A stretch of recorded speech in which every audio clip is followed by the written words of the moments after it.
Okay. All right. We're with you live.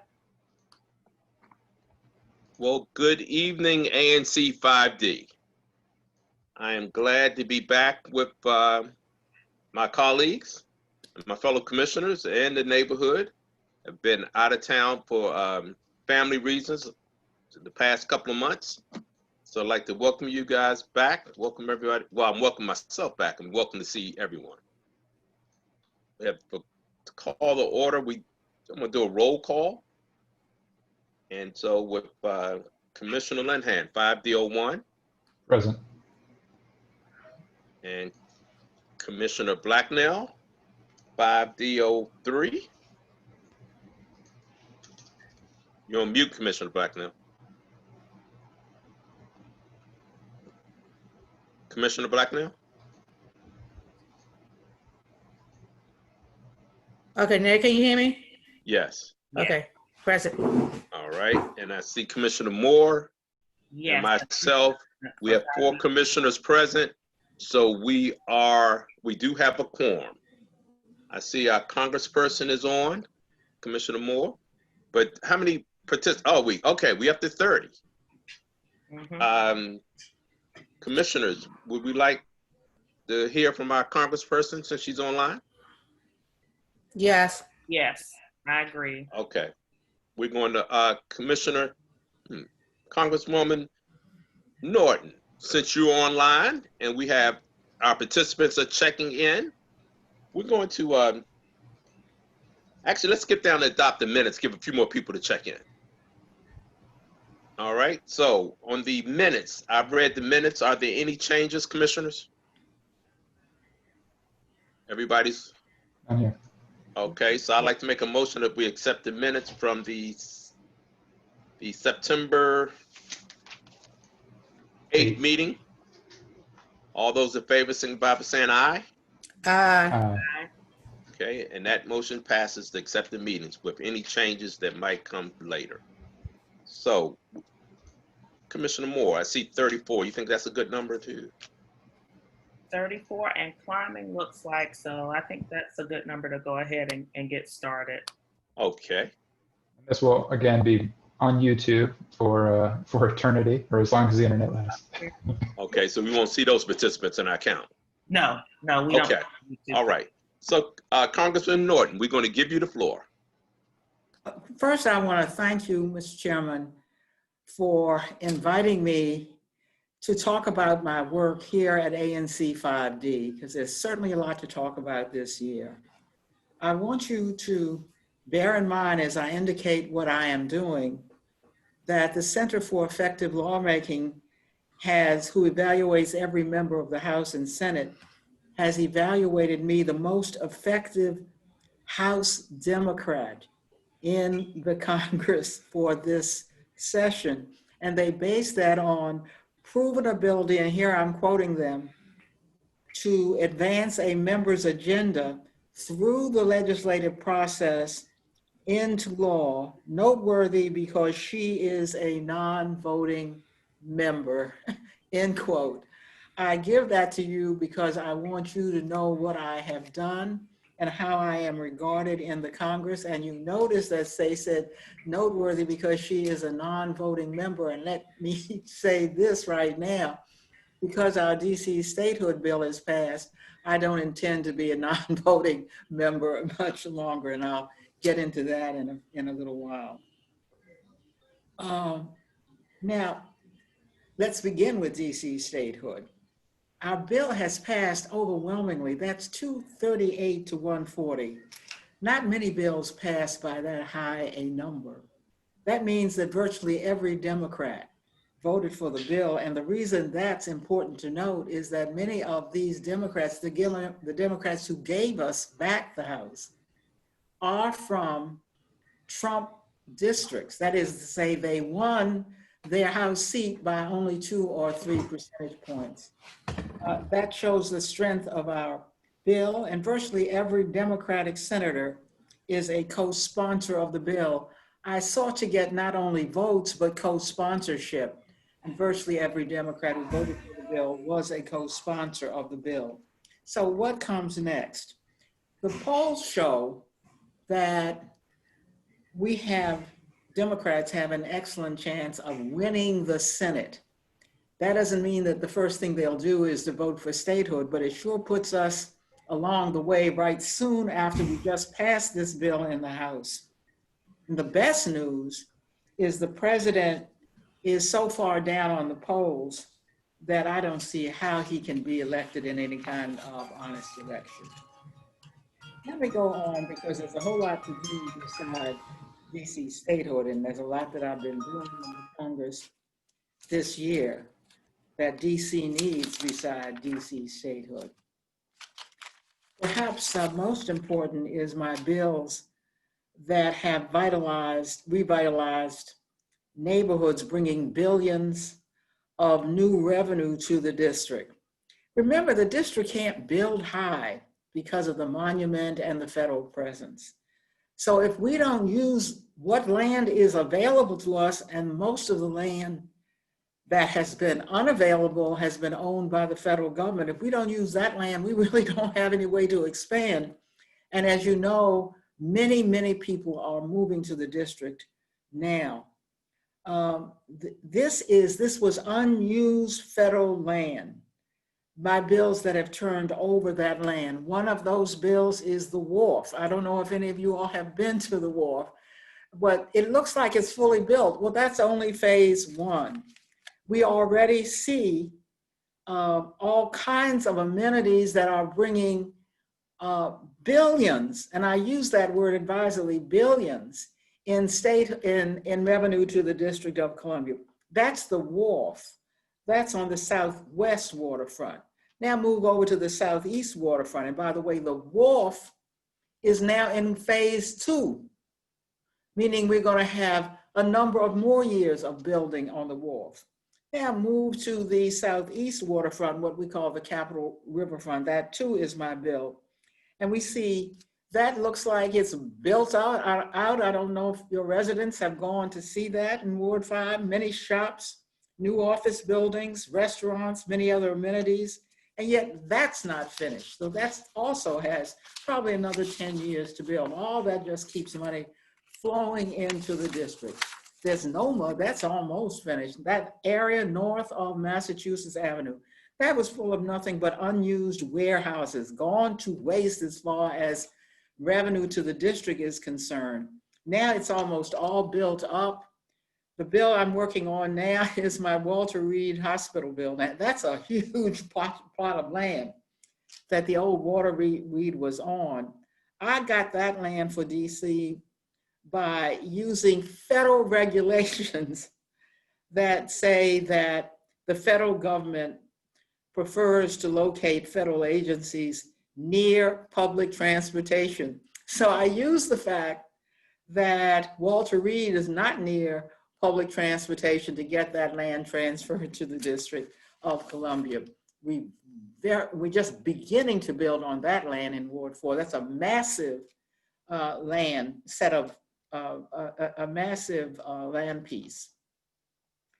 One of my most popular activities is one I want to invite your constituents to as well. It's revitalizing our neighborhood parks. You know, most of our neighborhood parks are owned by the federal government.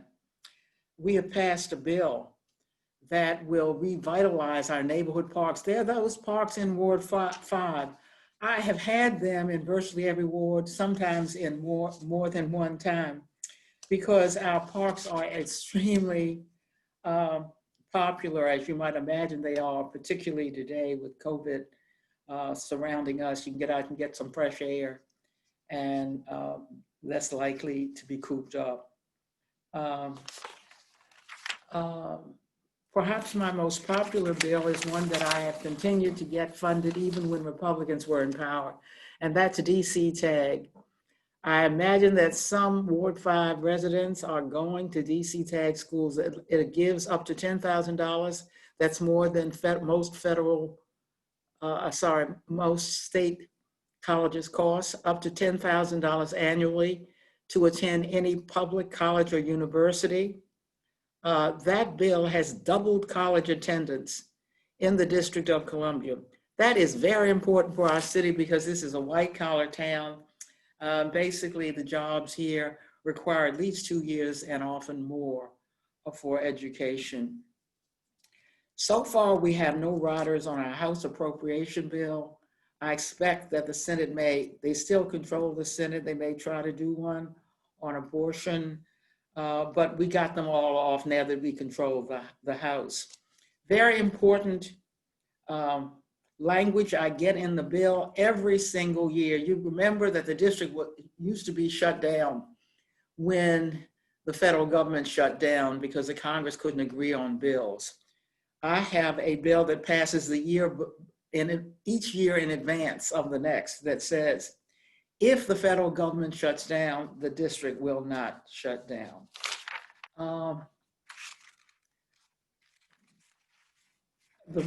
Perhaps the most valuable thing I have at the moment is my seniority. That's priceless. It means I chair a subcommittee. I will soon chair a full committee. And that's why I'm looking forward to going back to the House. It'll help me get things of the kind I've continued to get out. For example, I have been chair of one of the few subcommittees that in this COVID year got through the House Highways and Transit bill, which fixes out not only our streets and roads, but deals with Metro, where I got more funds for Metro over a 10-year period, deals with climate change, deals with the growing popularity of bikes and scooters in the District of Columbia. That's a once over lightly, Mr. Chairman, of what I've been doing in the Congress of the kind I give to ANC commissioners. I am open to any questions any of you may have or comments. Sure, I just wanted to give people a brief reminder that you can ask questions using the Q&A function at the bottom of your screen or the raise hand function, and we'll see your hand raised. And we'll call on you to go ahead and ask a question to the Congresswoman. And that's true throughout the meeting. If you have questions, you can submit them in the Q&A box, or you can raise your hand throughout the meeting. And I do see that we do have a first question from Kevin Bobson. Any information on what will happen to the RFK Stadium and parking lots with it being federal land? That is such a good question. Well, I've got a bill. I can get the bill through, but the council and the mayor are in disagreement over how to use that bill. Apparently, certainly the chairman, Ward 6 council member is the chairman, he is adamant that that land should be used for housing. The mayor, however, has wanted to leave open the option of bringing back the football team. Until they figure that out, I can't get that bill through. That's the last big strip of land that is available to the district that it is not now owned. I can get it through the House very easily, and I think even through the Senate, if the mayor and the council would come to agreement on how to use the land. My bill makes no mention of how to use the land. It's they who want to agree among themselves as to how to use the land. My bill says the land shall be given to DC, period. So as far as I'm concerned, it can go through now. But until the district straightens out its own disagreement between the executive and the legislature, I'm going to be stuck, unable to move that bill. That is an excellent question. Mm-hmm. And we have another question here. Well, first, Kevin says, thank you. It would be great to just give DC permanent control over the land. So I think he's in agreement with your position there. We also have a question from Deborah Bauer. What are your thoughts on preserving and upholding Black culture in the face of increasing gentrification and white residents? And that's from Deborah Bauer. Well, I'm not sure what you mean by Black culture, but I'm certainly against gentrification. DC is having a lot of gentrification. And that is something that's very hard to do anything about because you can't reserve land in what, it's in the market economy. and people are moving in. We still have a majority Black population. But I want you to know that in the 219 years of the District of Columbia, the district has mostly had a majority white population. We've had a majority Black beginning in 1970 for a few decades. In any case, you're going to have a city that is progressive whites and Blacks. So I don't think it'll change much about how the district views legislation. A question there for you, Congresswoman. Is there any efforts to bring DC residents who are incarcerated in federal prison systems closer to prisons near the district so that families can visit? Well, that's another excellent question. Yes, I am trying to bring the district residents, district voted for funding reasons to house its inmates in federal prisons. The most I've been able to get is that they should be kept except under unusual circumstances within 500 miles of the district. I am trying to, this is going to take some doing, I'm trying to get Congress to agree to house district residents in a prison in either Maryland or Virginia. That would mean emptying out the ones who are there now and putting them in federal prisons elsewhere. But that is what I'm trying to do at the moment.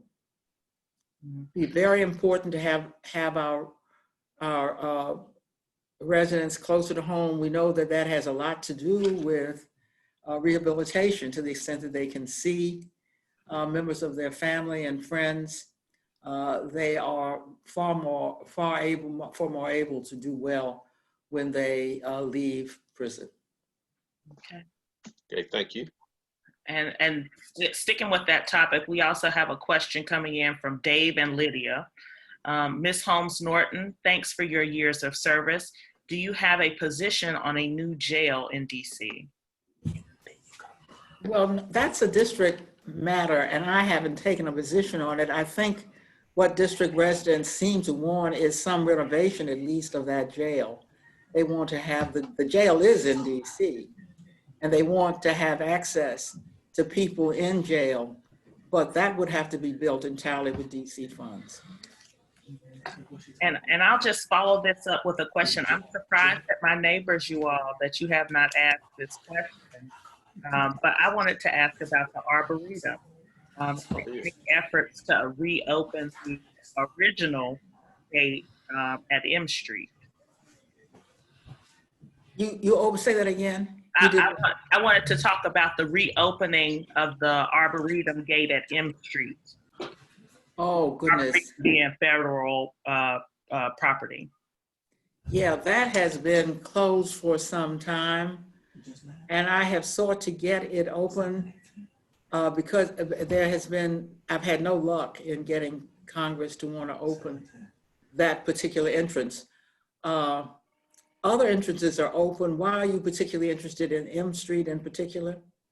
Sure. So I think for our neighborhood, this has been a long-standing conversation to have some type of pedestrian entrance there so that people who are on this side of the Arboretum have easier access to be able to get in there, for the school children to be able to more easily participate in some of the science programs that they offer at the Arboretum.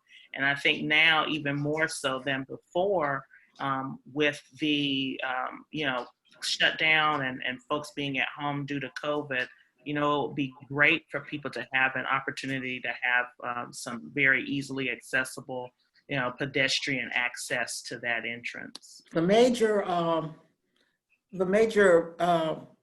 reasons that they give me for not opening that is that they would have to rehabilitate the roads and that they don't have the funds to allow people to use that M Street entrance. I see what you mean now, yes.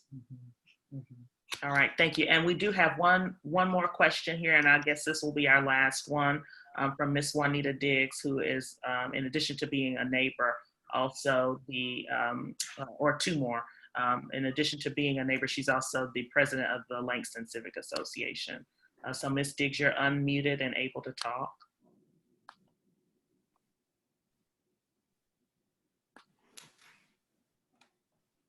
Ms. Diggs, you're able to talk. I'm sorry. Good evening, Mrs. Eleanor Holmes-Norton. We are thankful for your service of many, many years. I was wondering, since you were talking about the Arboretum, the M Street gate, we also have a gate on Maryland Avenue, which I used to use when I was in college to enter the Arboretum to go and study, because it was a nice, quiet place. How about that entrance? Thank you. You're saying that that entrance is closed too? Yes, ma'am. Yeah, see, these entrances that they've closed to the Arboretum really go to the state of the roads. And the funds, and I've been trying to get funds for the Arboretum to open those roads. Now, I suggest this, that ANC5D speak to your council member about whether or not the roads money that I get for DC can be used on those entrances that you have raised to the Arboretum. Because those, as you say, they're federal roads, so I'm not sure there's any reason why they couldn't be used. And as I indicated, I've already gotten that bill through the House, and I expect to get that, I expect that bill will go through the Senate, because the Highways and Transit bill is usually not about Republicans or Democrats, and both sides seem to want it. In fact, the Senate has already made some progress on that bill. So I would suggest that maybe some of our roads money can go to open those two roads that you both have mentioned. Mm-hmm. All right, thank you so much. And then this will be our final question from Sabrina Rhodes. I want to thank you also, Congresswoman Holmes-Norton, for all you have done in the district. Do you know about the 2 acres of public land at the Alexander Carmel school site here in Ivy City that we need for the community instead of developers building unaffordable housing? It's been put on hold, and there's a lease with Union Station. I certainly do not. I'm asking my staff. No one has brought this to my attention. You say there's a lease with Union Station to do what? What is Union Station doing with the land?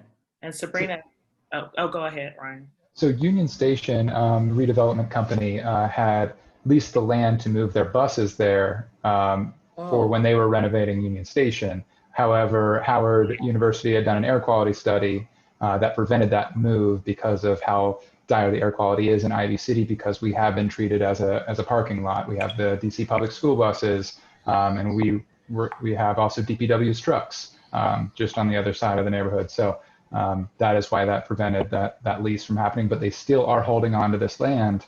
And the community has been advocating for 40 years for the reopening of a community center or a school, just something that could really go to provide for Ivy City residents. Well, if this is federal land and I have staff with me taking down what you say, I will look into this. At unused federal land, we can't afford that in this city. And if they don't want, and if Union Station isn't going to use it, the only question I would have is, it might take a bill for me to give this land to the district, but I've already indicated to you that my bills to turn over land to the district have been successful. So I have staff taking down what you said, and we will get back to your chair to let you know where we are on that. And Congress, I want to follow up on that also. Because that land, when you talk about developers, when you say eternal land, they want to develop this land. Like I say, we would like to see, with the new residents and additional homes that are coming to the Ivy City area, we'd like to see some type of school, elementary school, or a combination use, because the first school closed and the kids were forced to walk across West Virginia Avenue to Monmouth Road to go to the Webb school. So that was a safety concern then for elementary school kids. So I've been advocating, public use, I would like to see it turn back to a school, elementary school, even if it's just a pre-K kindergarten program, some kind of educational use also. So in that, but they want this land to develop. That's been part of the problem. They want to develop the land. Who wants to develop the land? The businesses around the land, the new restaurants, the Ivy City Fish House, Yeah. Well, fortunately, that would be an issue that the district would decide. So at least you have access to the officials who will make that decision. Unlike in the Congress where I have to plow through others in order to get something done. That would be up to the district. Well, Congressman, we thank you for coming. We really appreciate this opportunity to talk to you. I'm going to, do you have any questions for us as commissioners before you leave? No, I must say I was very impressed with the questions that were asked here by your constituents and mine in ANC5D. And I very much thank you for inviting me. I hope you will invite me again. All right. Thank you very much. And I'm leaving now. Okay, you're welcome. And thank you for coming. Yeah. Okay. We're going to adopt the agenda with the changes that we've already changed. So I'd like to I'd like to make a motion that we adopt the agenda with the changes. Second. It's been seconded by Commissioner Moore. All those in favor indicate by saying aye. Aye. And that passes 4-0. We still have a forum with 4 commissioners. Chairperson's report. I have been absent. I spoke to that earlier, but we have a larger crowd. I thank Commissioner Moore and Commissioner Linhan for standing in and moving forward on many things, even this agenda. They've stepped up. She has stepped up and provided those services, even though she is the vice chair. But circumstances happened that I know she didn't anticipate this because I didn't. So I'd like to thank you for that, Commissioner Moore. Sure. I'm kind of trying to be polite. So that's all I have to report right now. I just want to turn it over to Commissioner Linhan for the Treasury report. All right. So if you were looking at our agenda, which I can share, but it won't be able to be clicked through, we do have our Q2, Q3, and Q4 reports completed. It was a little bit of a task, but I had fallen behind, but we're caught up now. We're actually ahead of the game. So these are all accessible. I'm uploading these to our website as we speak. So they are accessible for anyone. But I guess I can open up one right now and say that our balance at the end of Q4 was $98,687.76. So with that, I guess I would like to make a motion to support the treasurer's report and these quarterly reports. Okay, I'll second that motion. Okay. All those in favor? Aye. Aye. Aye. That passes 4-0. Anything else you'd like to report, Commissioner Linhan? Nope, that is it.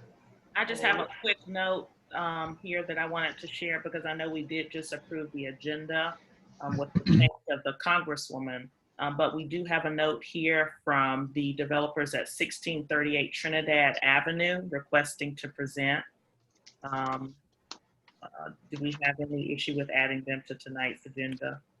They presented September, and I hope that it shouldn't be the full. We saw the presentation last September, so we're not expecting a full presentation, but just an update on their support. I think letters of support. Okay. Commissioners? I'm fine with an update. Okay. We can add them where, Commissioner Moore? We can add them under requested presentations. Is this an item that needs a vote? They have a hearing date because I just saw it on the building, but I didn't read what the hearing date was. Okay, well, we'll pull them up during requested presentations. Okay. So we can stay with our regular scheduled votes. And then if we need to take a vote, we can do that. All right. It's Commissioner Moore. Is anybody on for the police department, 5th District? Let's see. If you are on from NPD and you could raise your hand so that you could share with us, I'd appreciate seeing a hand in the air, NPD. And I'm not seeing one. Okay. The Office of the Mayor. Okay. And same for the mayor's office. If you could raise your hand. I'm not seeing you in my queue here. You get it.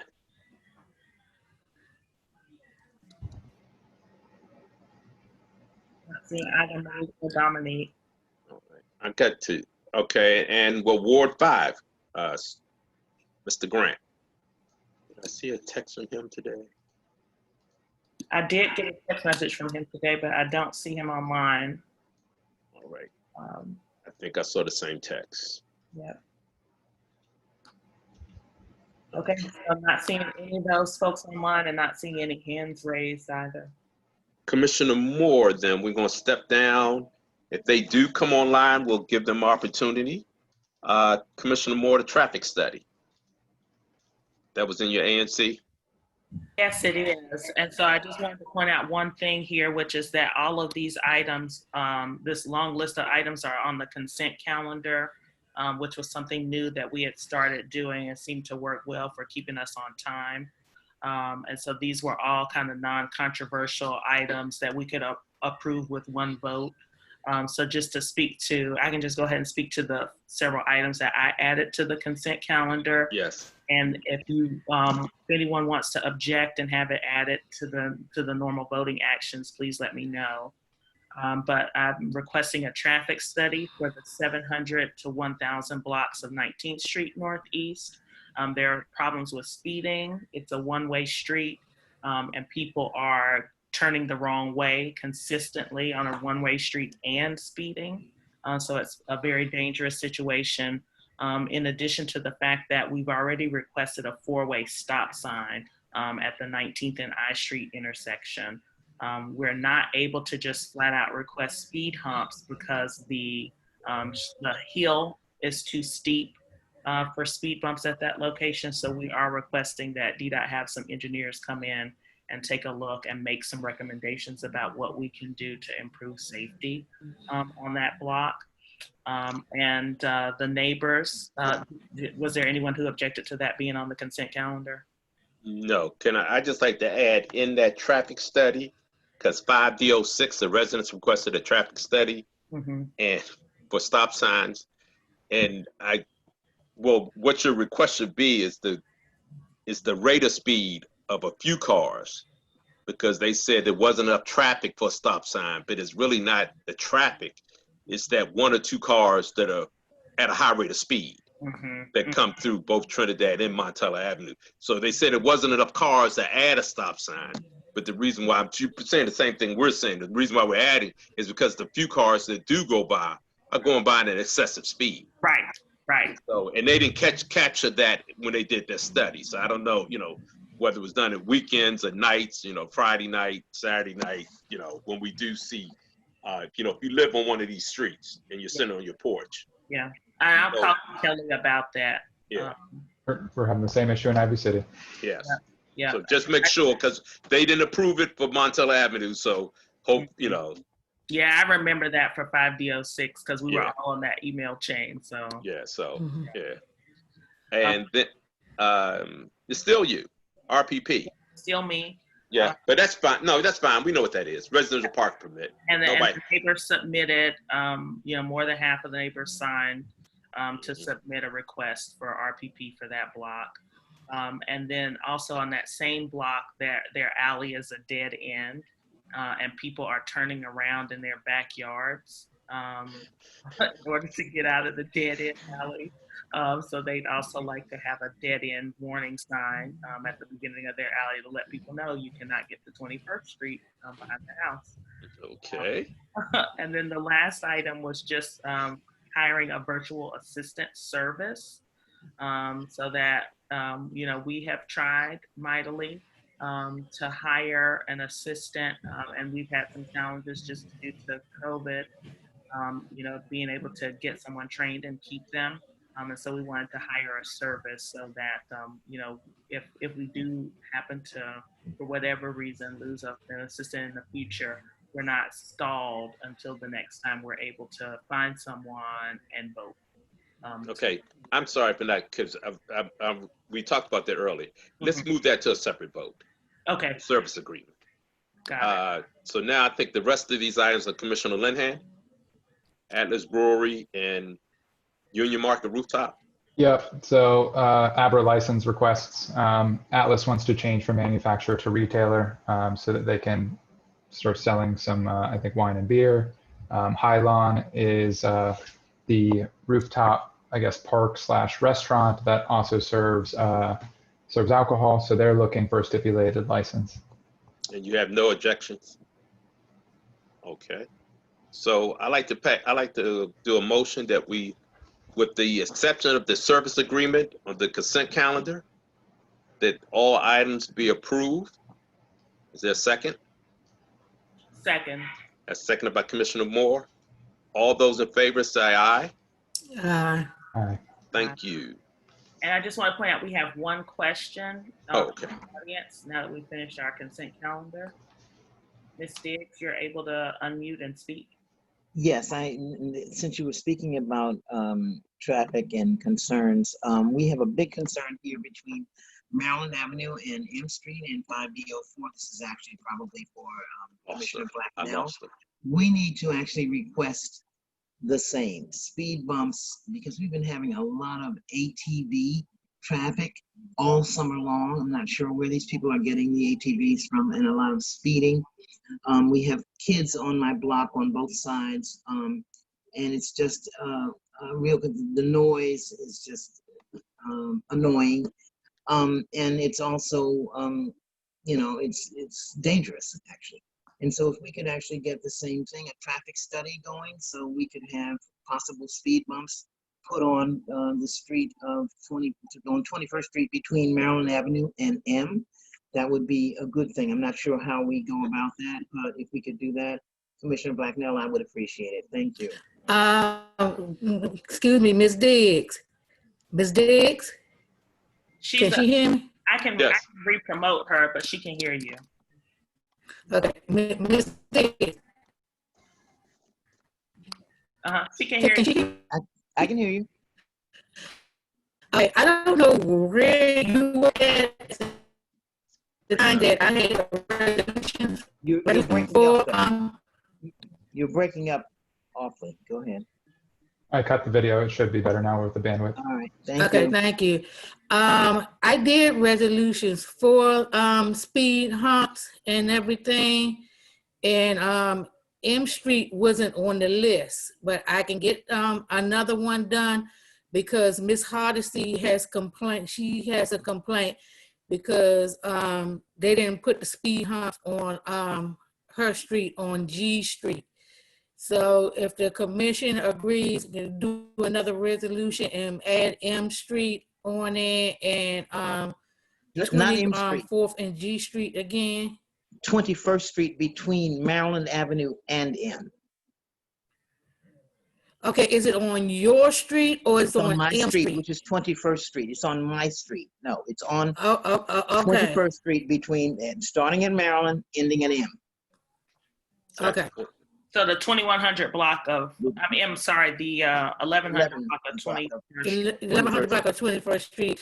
Yes. And just had to do another resolution for Langston on G Street again. Because that was on the first one that did on Saturday. Right. Well, we didn't have that problem, but we now do. So thank you very much. If you can do that for us, we greatly appreciate it. Can we add that to the consent calendar? Yeah. Please. We can't add it to the consent calendar because we just voted on the consent calendar. Right. Yeah. Okay. So we can add it as a voting action in the normal voting items. All right. Thank you. All right. Thank you. Okay. I have one more question here before we move on from Zach Hoffman, and it's: did Atlas stop manufacturing at their location? And I think that's in regards to the brewery. Yes. I do not believe that they have stopped brewing. I believe that they're looking for reselling of other items like wine. That's it. Okay. All right. Okay. Mr. Hoffman, did he respond? He accepted that answer? I believe so. I don't see anything else indicating that he did. Okay. All right. So we have already moved and seconded. All those in favor of the consent calendar with the exception of the service agreements signify by saying aye. Aye. Aye. Aye. Okay, that passes 4-0. The service agreement, only because the dollar amount, I want a separate vote because it's in our budget for next year. So that's one reason why I didn't want it on the consent calendar, because of the dollar amount. And we are budgeting $13,500 for that service. Correct. That's what I saw, right? Okay. When I printed it up, it went small on me. But I don't know how I can get it big. Okay, so all those in favor, and just like Commissioner Moore said, that using the service is the same as using like a temp service. Somebody where we won't, because we had two, correct? We had two administrative assistants, and one lasted a month. Maybe. One lasted I don't even think a month. right. That's okay. So, and it just, it saves us time, even because of the hiring process, what we have to do for the hiring process. So I'd just like to make a motion that we agree to the service agreement for our administrative assistant services. We're budgeting $13,500 for that service. That's an annual amount. And that's less than the wages we would have been paying, I believe, correct? Slightly less. Slightly less than the wages we would have been paying for that services, which means because we won't be paying, there'll be a contract, we won't be paying Social Security tax, withholding, we don't have to worry about benefits, any of those things. And this is going to serve the commission and the new future commissioners. Yeah, and we don't have to concern ourselves with equipment. Oh, there's another plus, equipment. That's right. We was buying laptops, right? Yes. So it's a great cost savings and a time saving. So I'd like to make a motion that we agree to the service agreement for the virtual assistant, and it's a budget amount of $13,500 for the upcoming fiscal year 2021. All those, can I get a second? I second. It was seconded by Commissioner Moore. All those in favor signify by saying aye. Aye. That motion passes 4-0. Commissioner, well, so we just spoke about the item on the budget for the administrative services, and we have the FY 2021 budget. Commissioners, you have any questions or anything you'd like to explain on the budget? Is that available? It's available online. It is. It's available online. So if you click on the agenda where it says FY 2021, you'll see that, we match things up to the final number from Q4 of this year and estimated our expenses based on the funding that we currently have available and expect to have available throughout 2021. And then it gives an expected remainder. So all of these are sort of the maximum we'd spend without having to come and re-vote on those items. And Commissioner Moore, because I can't, do you have it at a larger print? I can. Can you share it? Yeah. I have it up right now if you want me to. Yeah. Can you see this? There we go. So now the public can see it as Chairperson. Yeah. All right. So we're going to ask the community if they have any questions or want anything explained. Okay. And then just to remind folks, you can do the Q&A feature or the raise hand button, and we can see you raising your hand or doing Q&A.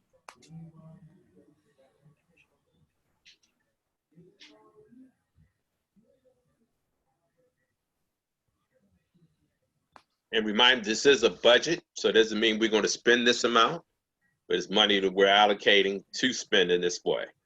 Any questions, Commissioner Moore, coming up? No, I don't see any questions, and I don't see any raised hands. All righty. And it's been up. Is that, think we enough time? I think so. Okay. All right, I'd like to make a motion that we accept the budget for fiscal year 2021. Can I get a second? I second. That was seconded by Commissioner Moore. Commissioners, all those in favor of the budget? I'm sorry. I'd like to do the 2021 budget with, if we have any changes we might have to make throughout the year. Commissioners? Yeah, then we would just take a separate vote on the changes. Okay. All right. So I'll leave the motion as it stands. So all those in favor signify by saying aye. Aye. Aye. That passes 4-1. Thank you, commissioners. The Visible Art Project. Okay, so I'm gonna pull Indivisible up as a panelist. If we can. Before we move on, I'm sorry, Commissioner Lee, you said the vote passed 4-1? No, 4-0. Okay. I'm sorry, I might have said 4-1, but it's only 4 of us. Yeah, I know. I was just checking. I wanted to make sure we have a count. Okay. So we'll have, I think, LaQuavia Alston here to talk about. And she's here, right? Yes, she is. I just have promoted you to a panelist, Miss Alston. So you're welcome to start talking whenever we stop our screen share here. Hi. Sorry. Hi. Hi. I don't know if you can see me yet. Yes. Yes, we can okay. hear you. Hi. Yes, so I'm here representing an Indivisible Art Collective. We shared about a month ago. And yeah, so am I just answering any questions? Or? So if you just want to, for people who weren't able to attend the last meeting, just remind us of the 2 projects that you're hoping to bring to our Sure. So we turned in 2 proposals, one for Lewis Crow Park here on Mount Olivet, at the corner of Mount Olivet and West Virginia Avenue. And then a garden, a community garden on I Street Northeast. And we wanted to take over the programming for the parks and develop farmers markets and help with park upkeep and fencing and implement community gardens at both sites. And so that's what we presented, and hopefully we will get the support of the ANC. Yeah. Okay. And then any questions from folks in the audience before we have questions from commissioners? Okay, I'm not seeing any raised hands or any Q&A from the audience. Do any of the commissioners have questions or comments? The total amount I see for the Lewis Crow Park, so that's Mount Olivet Road and Western Avenue. Yes. And that's we have permission with DC Housing Authority for that, Commissioner Linehan, or? So DC Housing Authority was on a walk. They were open to any kind of positive, I guess, anything that's going to bring positivity to the park. I mean, there's definitely a lot of needs. I'm personally excited about the opportunity, but we do not, I guess, have written consent from DC Housing Authority. And that amount is is that $20,000 a one time? One time, yes. And that would be for the initial like fence repair and everything for the site. In addition to starting the farmers market series and implementing the community garden as well. Mm-hmm. And then what portion of that is being requested from ANC5D for that particular site? That's $20,000 for the budget. I think the budget was significantly higher that I turned in, but we requested $20,000 from the ANC. And the other project? And the other project, the budget was significantly higher, but we requested $10,000 to start with to install fencing, go ahead and get the site cleaned up, and implement our community garden and workshops there. Okay. So that's $20,000 at Lewis Crow Park, and then $10,000 at I Street. Yes. Okay. So you would be requesting $30,000. Yes. All right. And no efforts to get the housing authority to help with this project? No, because we thought that we had like a verbal agreement, but we can work on that if that's something that is needed. Because that's any other questions? So when you say the fence repair, is that due on West Virginia Avenue where the car ran into the street? Yes. Okay. Sure. I did let the council member know about this, so let's make sure that we don't have the city repairing that. But love to see that you're taking the initiative yourself. The other thing I was going to ask here is if you could walk us through any other attempts you've made to find funding and who from and in what amounts. Great. So we definitely do a lot of like crowdfunding. We've used GoFundMe, PayPal to reach out to our social networks. And we have raised upwards of about $1,000 with those platforms, but we've also reached out to community members. We've actually gotten a $20,000 donation from a community member who believes in our mission and what we want to do with these spaces. And then that's about it now. So it's mainly community support. And was that person specifically trying to fund one or the other of those two projects? No, mainly just the farmers market series and our entire agricultural department as a whole.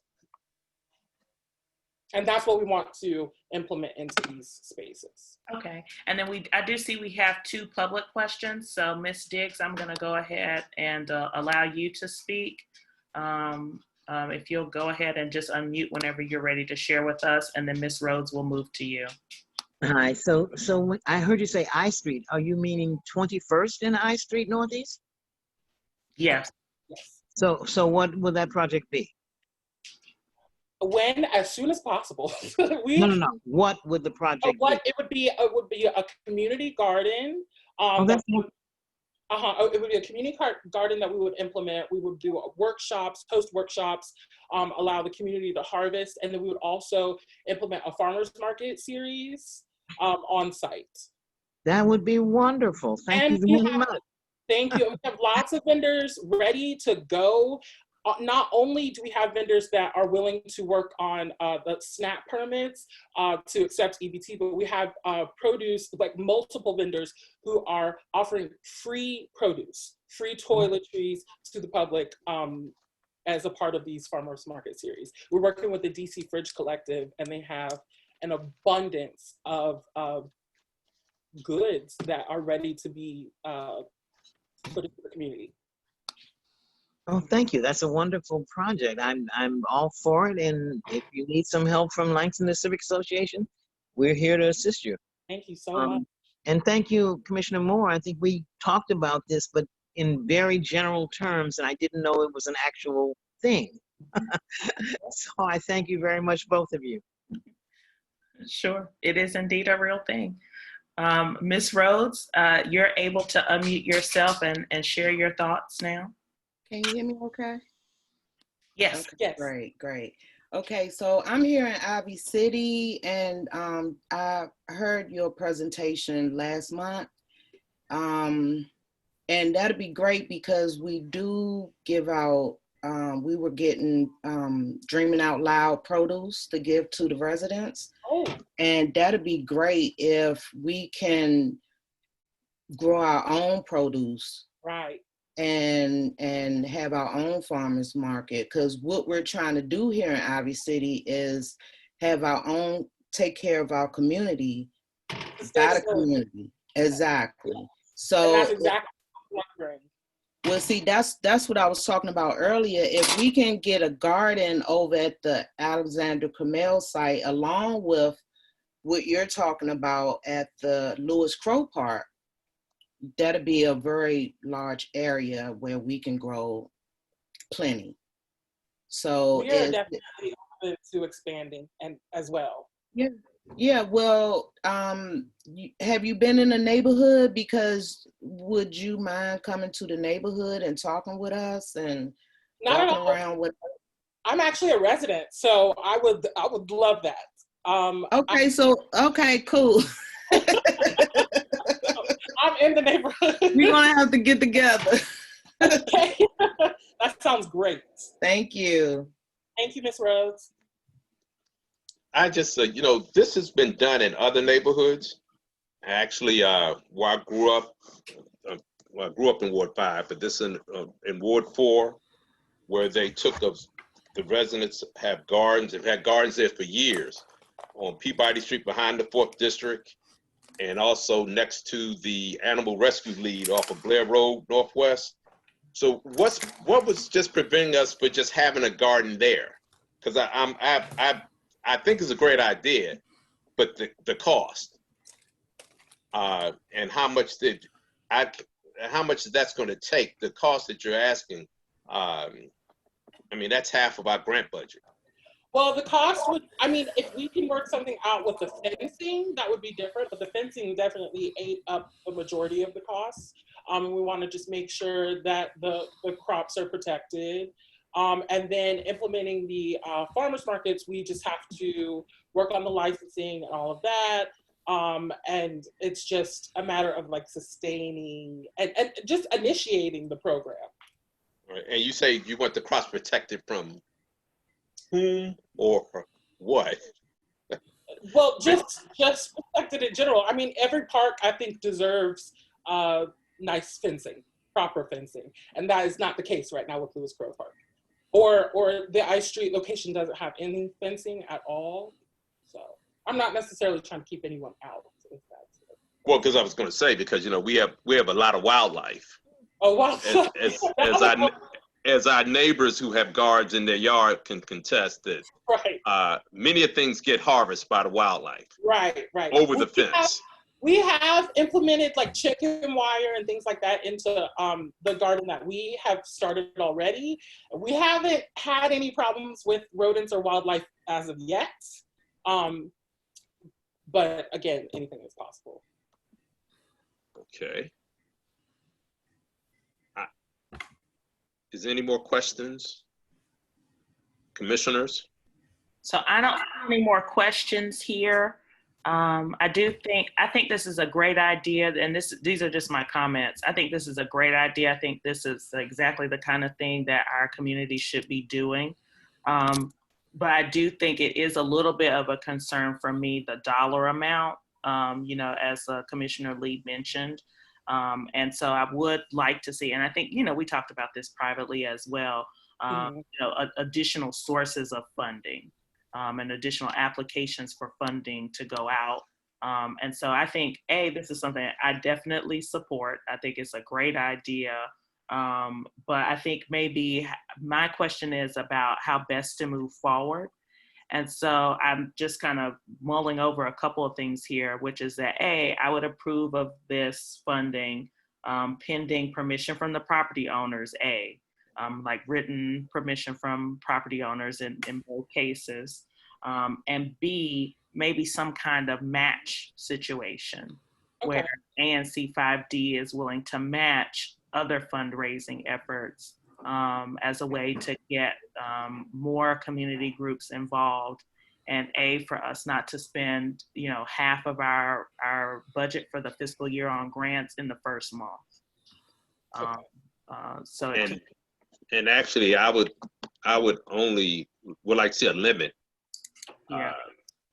I'm looking, and just offhand, I'm just thinking no more than $5,000. Yeah. I'm thinking. Yeah, because I understand, and I'm still not great, especially when you said the money's for fencing. That I like to see if we're going to do a garden, is accessible by walking, and just because the other gardens that I see in the city don't have fences around them. And then if it becomes harvest time, and if someone knows in the city how to harvest the string beans or the corn, they might need it. So in one way, I know you should work for it, but I wouldn't want to, not advocating that people. Does that stand for Lewis Crowe Park as well? Well, I think you're talking about Lewis Crowe, and you're talking about Lewis Crowe in regards to the fencing. For I Street, I was going to definitely recommend the fencing because I'm on the block next to that block, and I have a backyard garden, and they are eating my beets. They are eating my tomatoes. You say they.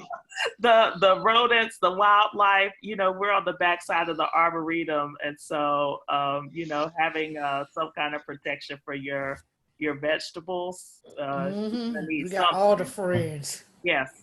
You're gonna need something. Well, Yeah, I've seen deer leap many a high fence. Mm-hmm. So I don't know if that's going to keep the wildlife from, I'm just, because, my neighbor, right when he's ready to harvest, it's already been harvested. Yes. If you wait a day too late, it's Right. like, you got to be out there at night to get your produce, because between the raccoon and the possum, Right. that's why they hang around here, Mm-hmm. because people feed them. Mm-hmm. So I don't know if the fence is going to help. That's the other thing too. I don't know if the fence is really going to help that situation to spend that much money on fence and still lose your crops because of it. And I guess we need to look to the farms to see how they do it. Yeah, and there's a great community garden in Kingman Park, and so we can put you in touch with them because it's really similar area of the city, and I know they were having critter issues. So that's how you say it. I know some critter management is necessary, but it's a matter of what it is and how much we want to spend on it. And I think the chairman's recommendation of about $5,000 per project is about right. Well, I was thinking 5,000 for both projects. I would support Just to 5,000 per start. Yeah. In the start, especially you say with matching funds, and have some matching funds to go along with it. Yeah. All right. And then I did see we had 2 comments, and I'll share, Ms. Rhodes, I won't share your contact information live in the meeting, but I will share that with Ms. Alston after the meeting. And then Ms. Dix just had a follow-up comment saying that she hoped that the garden would be organic. Absolutely. Okay. All right. So what motion do we want to make on that? So The matching funds and yeah, the, yes, and the 5,000. Since one is in Commissioner Linhan's ANC and the other one's in Commissioner Moore, Commissioner Blacknell's. it is in my area on the edge of Commissioner Blacknell's area. Okay. Yeah. I will, you said 5,000 each. I will go with the limit of 5,000 each with matching funds. With matching funds and pending permission from the property owners. The second thing, the Lewis Crow Park didn't know it had a name. And I'm wondering, with the water project DC is doing, because that park became a park because of flooding. Yeah. Bethesda had built homes there years ago, and they just got wiped out with the floods. I'm wondering if that's ever going to be some type of low-income housing again when this project is completed. I saw the pictures from the last flood on West Virginia Avenue, so I know the park was filled that day. So I'm just wondering, even when we go to use that park, and that also is one of my concerns about the investment in that park. If the housing authority is not going to turn over the property or allow us to use the property, if they in turn in the future look for that as a housing, especially if it's low income housing. I've been pushing Councilmember McDuffie on redesignating it to DPR and actually starting to tend to it like a park. Right now it is, yes, a staging area for the DC water pipe project. And hopefully that pipeline is going to prevent this flooding in the future. And with that said, obviously, Commissioner Lee, I have not ever heard the DC Housing Authority say that they have any intent to build again, but maybe that is in the back of their mind if this doesn't start to flood again. I hope that is definitely affordable as it was before with the Muse apartment building. But yeah, I mean, a lot of unknowns. But I just this past week pushed Councilmember McDuffie to have this redesignated by DPR or to DPR. All right. So help me with that motion. We like to approve. So we would like to approve the funding in the amount of $5,000 for each location, pending a written approval from the property owners. And matching funds. Matching funds from other sources. I second. Okay. All those in favor signify by saying aye. Aye. Aye. And it passes 4-0. Oh, I lost my agenda. Okay. Thank you so much, Ms. Alston. Thank Look forward to your project. Thank you so much. So next on our agenda, We have Yoshi Cockrell with the Black Wall Street Ivy City mural and Thank Coat you. Drive. Yes. Good evening, everyone. How are you all? Doing very well, thank you. Yes, so I'm Yoshi, CEO of Yoshi Entertainment. My goal is to partner with nonprofits in the area to bring more light to those who constantly are doing the work and raising more awareness due to their free services that they provide to better our community, right? So on August the 1st, I was blessed with the opportunity to collaborate with DC nonprofit Laces to Bows, Inc. We had a Black Wall Street festival where we encouraged residents to register to vote. The census was there, Black-owned businesses who were offering employment in Ward 7, and the SMD was 7E07. During this event, we completed a Black Excellence mural and allowed the community to join in. We also provided essentials such as N95 masks, gloves, and hand sanitizer. Events like this do many things for our community, but the most important is sparking hope back into our people. That's truly the start.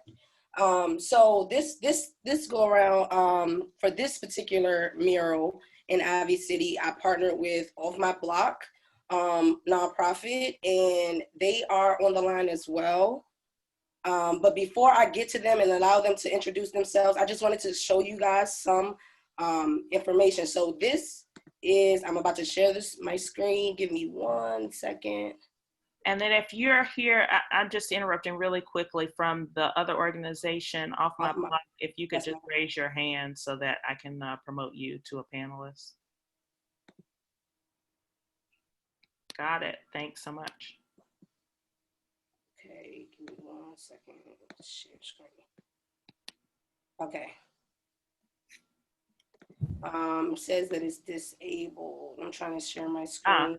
You want to share a screen? I'm going to promote you to a co-host so that you're able to do that. All right, perfect. Okay, and you should now be able to share your screen with us. Okay. So can you guys see the flyer here? Mm-hmm. So the mural is going to be on the gate, which is surrounding Alexander Crummell School. And it sits on the Gallaudet and Central Place, Northeast. So on that street. Now this is the flyer for, we're also doing a coat drive. We have collected many coats so far for the community, for residents in the community, especially our youth and our elders. It was very important that we did this specifically for this live pure mural painting. We'll also have, like I said, the community will be a part of this mural painting. So we have 3 artists, 2 are 4 more 5, and they're all under 18. So that's the beauty in this. We're getting them young, getting our youth involved in positive things in our community. Now the coat drive, we're asking that, just whomever could pretty much provide these clean materials to the environment, to the community, to donate those. We have collected about 50 coats so far. So this is going to be a beautiful thing. We also partnered with, Empower DC. They stated that we will be able to store the coats there during the event so that those items are, secure. And we'll also have, other vendors at the event as well. Outside of the vendors, though, we will be practicing, of course, social distancing. You have to wear a mask. That will be implemented on the flyer as well. I just wanted to show you guys what the flyer, look like. And I also just want to show you just a quick snippet of the previous event that we did in Ward 7 so you guys could get a gist. Is that all right? Yes. All right. Actually, Yoshi, we're not seeing it. You can't. Can you see it? No, No. we only can see the I guess the flyer. Okay, give me 1 second.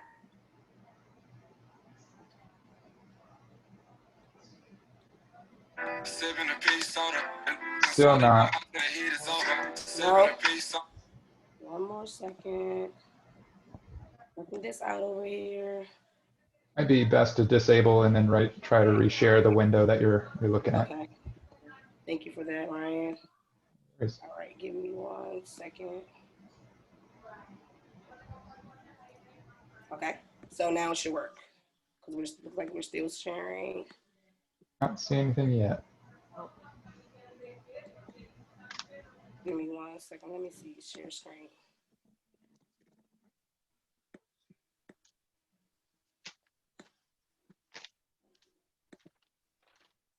All right. Can see the video. Can you see it now? Yep. It's not full screen, but we can see it. Okay. Give me 1 second. Sipping a peach soda, and inside they gon' hot till the heat is over. Heat is over. Sipping a peach soda. We gon' sit the emotions to the side, and we gon' make sure that we register the. Yoshi, I think it's actually not. It's not playing here. It's still just frozen. It's frozen? Yeah, I don't know if this is going to work. I personally seen the video. I know it looked like a fantastic event, and there was social distancing. But I was about to say, do you have the artwork that you were thinking of installing? Is that what you're looking at? And will this be in full color? Yes. So this is just a sketch. I did want you guys. Okay, I don't know what just happened. Can you guys see the sketch? No. Not anymore. What just happened? There we go. We can see it now. Okay. Now can you see it? Yes. It keeps going out. However, I'm gonna just Right see there. That's You can Perfect. see it?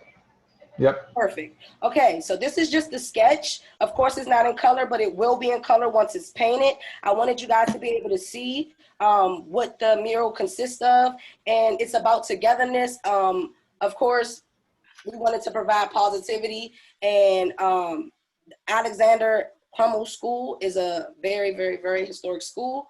So we wanted to make sure we implemented Ivy City in the school and the mural, as well as the youth, and you know, just a positive message for the community and to get the community involved as well.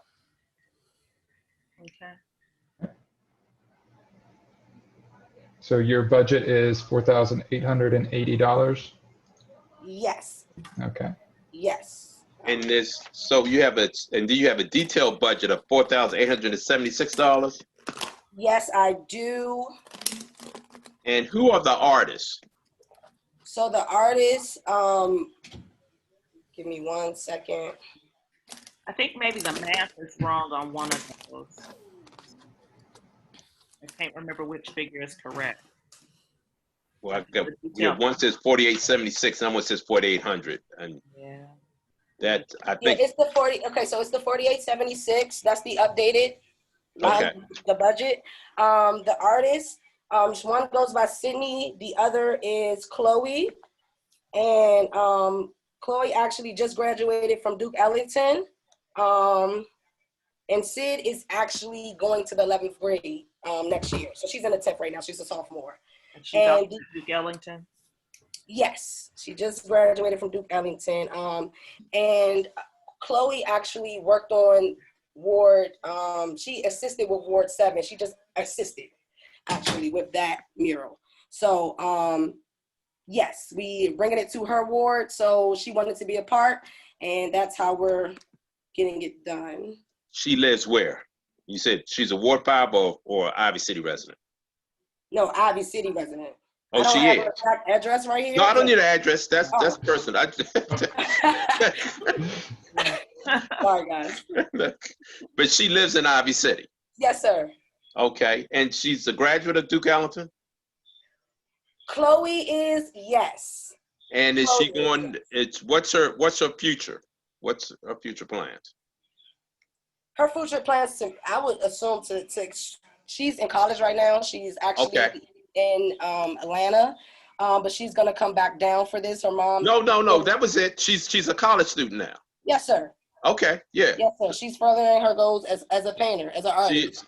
She's one of, because you got 3 people here? Yes, sir. So who's the third? So the third will be Ashley. She's actually Sydney's and Chloe. They actually know her, so they brought her along. And she's in Ward 5, but she's not in Ivy City. She's in I think she's in That's okay. She's not Ward 5. She's not in our ANC, but she's a Ward 5 resident. Yes, sir. Okay, and she's in high school or college? High school. She's still in high school. There's only one college painter, artist. I'm sorry, and that's Chloe. The other two are still in high school. And she goes to Duke Ellington also? No, she doesn't go to Duke Ellington. That's just Chloe, who just graduated from Duke. Okay, that's still fine. She's in school. I Yes, just sir. thought they were. You said they knew each other, so I was just. Yeah. They because of the art. Okay, so how did you arrive at this $800 for them? So, due to with their time, also the sketch as well, they all were a part of the idea and the sketch for the graphics and everything for the mural, as well as materials that we'll be using. They'll have to use outside of what I already put in the line budget. So that's pretty much where we got that. Okay, now I know this is art, but is there any efforts like to seek out, since we have them now, donations from Home Depot or Lowe's, or am I saying you can't get that paint from them? No, yeah, I definitely tried. I went through Home Depot. I tried through a Home Depot, and I tried through Sherman-Williams as well. Okay. But you got to keep trying. Can you talk to me about, oh, go ahead. I didn't want to interrupt. No, I was just going to say, commissioners, do we have anybody who might have, that we might be able to seek some of these donations? I could take it that maybe if we ask for the items, it might, we might get the donations. Do you think that, commissioners? That would be awesome. Yeah. I don't think it's likely. You don't think? I had a similar challenge doing civic association things prior to becoming an ANC, and I know that they're very kind of limited in terms of what they donate and to whom. Okay, so the commercial I see doesn't really happen for us. Huh? Okay. All right. No. All right. So you had another question, Commissioner Moore? I was just going to follow up on your question, and we have a really good question here from a neighbor, which was to walk us through any other funding or resources from other community organizations. Yes, so we've been pretty much pushing for donations for this project, not just clothing donations and shoe donations, but also donations to get materials. We have yet to receive any other than just coats for the drive as of yet, but we're still trying, but we just have not received anything as of yet. And that's from the community and just through the Off My Block and the companies that they're affiliated with, as well as even I reached out to Laces and Bows to see if they could assist with anything, and they were able to assist with coats, which is great, but that was all. Okay, and then there were some good suggestions here. So like mine, you guys, Mr. French, Aaron French, and Mr. Kramer, Josh Kramer, both wanted to know if you reached out to Jenks for a donation, and they're the local hardware store on Bladensburg Road. I will look into that. Is that in the chat? No, those came up as live questions through the live questions. Okay. So what I'll do is I'll be sure to look into that. Just through my experience, that would be great if they could. However, we have not, to answer the question. Okay, I've not reached out to them. And then Commissioner Moore, you said you would reach out? She's offered to reach out to them directly. Okay. And I just wanted to make sure the date of the event is when now. So the date of the event is October the 24th. We're 2 weeks out. We already, like I said, we have a good amount of donations already. We do have some materials for the N95s, and we have a lot of regular masks as well. So we are prepared. Other than what is on the budget, we're prepared to do the event for the 24th from 12 to 4. Okay. And then just to make sure, because this is a good question, Yes, you ma'am. have permission for that location in writing. No, but I can get that for you within the next 24 hours. Okay. And so you said you're prepared, so you don't have any funds for this event. Is this the total budget for the whole event? So this is the total budget for the mural. I wanted to be very specific because the residents are asking for this. So I wanted to make sure that we put in the line budget what they were asking for, and it's specifically for the mural, the materials that's needed for that, and the artist, of course. Okay, and I didn't ask this question, but we would request this. So this would be, if approved, Yes, sir. we would be funding off. Off My Block organization? Right. Yes. And are you registered in the district? Are you a 501c3? Which? I'm registered in the district, so I'm an LLC. Your LLC. Yes, so I'm partnering with Off My Block. But is either organization a charity? Is any organization a 501c3? Yes, Off My Hi, Block. you guys. I'm about to She say, hi, you guys. I'm Justice. I am one of the founders of Off My Block, as well as the event coordinator for Off My Block. We are a 501c3, and we are in Washington, D.C. and Maryland. Okay. And you're speaking of Off My Block? Yes, sir. Okay. All right. All right. And then second question. So, you told me everything. I like the young ladies, liked it all from Ward 5, and I like that they're in school and one is pursuing college. Commissioners, can we say this money? Tell me. I'm just gonna say what I'm gonna say. Can we say that this money is for college? $800, or we think we should limit them? I don't know what their financial situation is. I thought that in the beginning, but then I don't know what their situation is, what their needs might be in this changing time of stay at home. I don't know how Duke Ellington is doing. The one lady at Duke Ellington, how they're doing online school. So really quickly, no one's at Duke Ellington. Chloe already graduated. Oh, okay. She's actually in Atlanta. So she's on campus and school is already paid for. So that would not be, No, well, that's more. I'm more asking my commissioners, though. Oh, I'm sorry. I'm sorry about that. I'm sorry. Yeah, legally we can't do that because it would be funds for personal use. Okay. So if we're paying them as part of a grant project to do a job, that's one thing. But if we're sort of turning it into a scholarship, then that would be funds for personal use. Commissioner Moore. Commissioner Moore. If Miss Yoshi goes to Jinx, tell her to ask to speak to Mike. I go to Jinx all the time, and I normally deal with the guy. His name is Mike. So if she goes to Jinx, ask her to speak to Mike. Okay. Okay. And my last question, I want to hear from Commissioner Linhan, as always, since it's in this. I know that this art installation would be very welcome. The event would be amazing to provide coats right before it's starting to get cold. I think that these artists would be more than deserving of this $800 each.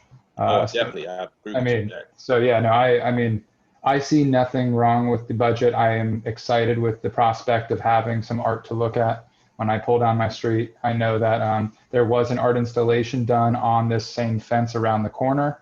I do not believe those artists got permission, but I know that I see, I've seen the council members stop and admire the work. So I know that given this fence is not welcome at all in the neighborhood, and we as a commission have passed resolutions to see it taken down or at least see the space used behind it. I mean, a fence sucks any way you see it. So I mean, making it prettier, installing some art on that fence while we don't have access to that space, I think it's a fantastic idea, especially when we're surrounding a project that provides coats for kids and elders in the neighborhood. So that, I'm glad, that's why I'm glad I did ask you to speak, because now I know where the fence is. So we're talking about the fence. Around the What Carmel street? School. This is on Around Gallaudet the front Street. of the school. Yeah, this is right in front of the Alexander Carmel School. If you were to pull down Central Place, which is my Right, you street, see the fence. you see the And fence. the event's gonna, so is the street gonna be blocked off at this event? I believe, Yoshi, you did request from me a link to requesting that street closure. Yes, we're working on that. We're working on that now. However, we also have space on Kindle to have the participants and people set up on the curb that way, because it's a lot of exactly what Ryan was just speaking of, the mural that's already there around the corner. It's a lot of space there, like blacktop space. Right. So we'll be using that space just for safety reasons. We will have youth there, so we just want them to be, you know, as far, not as far as from the street, but as far as from the street as possible. So you will not be asking for the street to be closed? No, we are. Okay. Where are you in the permit process? Has MPD already approved your permit? No, not yet. Okay, but it's in the DDOT system.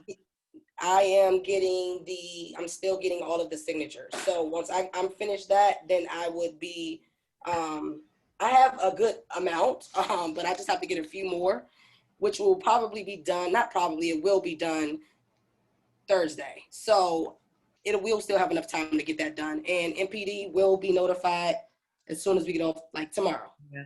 That I can tell you from experience that permit takes a month. So yeah, even if it went in tomorrow, you'd only have 10 days. And I know I hadn't seen the permit request come through just yet.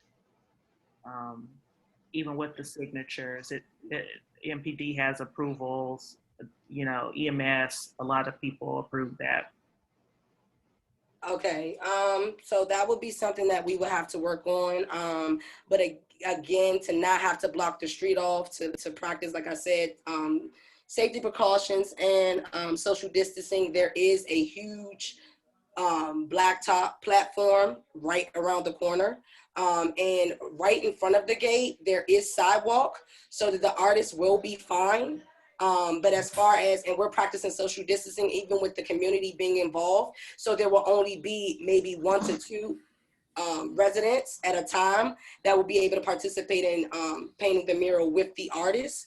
But on the other side, we have a lot of room and a lot of space for our residents to be, whereas we wouldn't have to necessarily block the street off at all.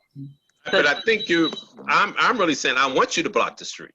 No, yeah, I would love that too. For this event. That's what I'm saying. I'd like the street to be blocked for this event. Okay. So the community really can get involved with the space that you might need.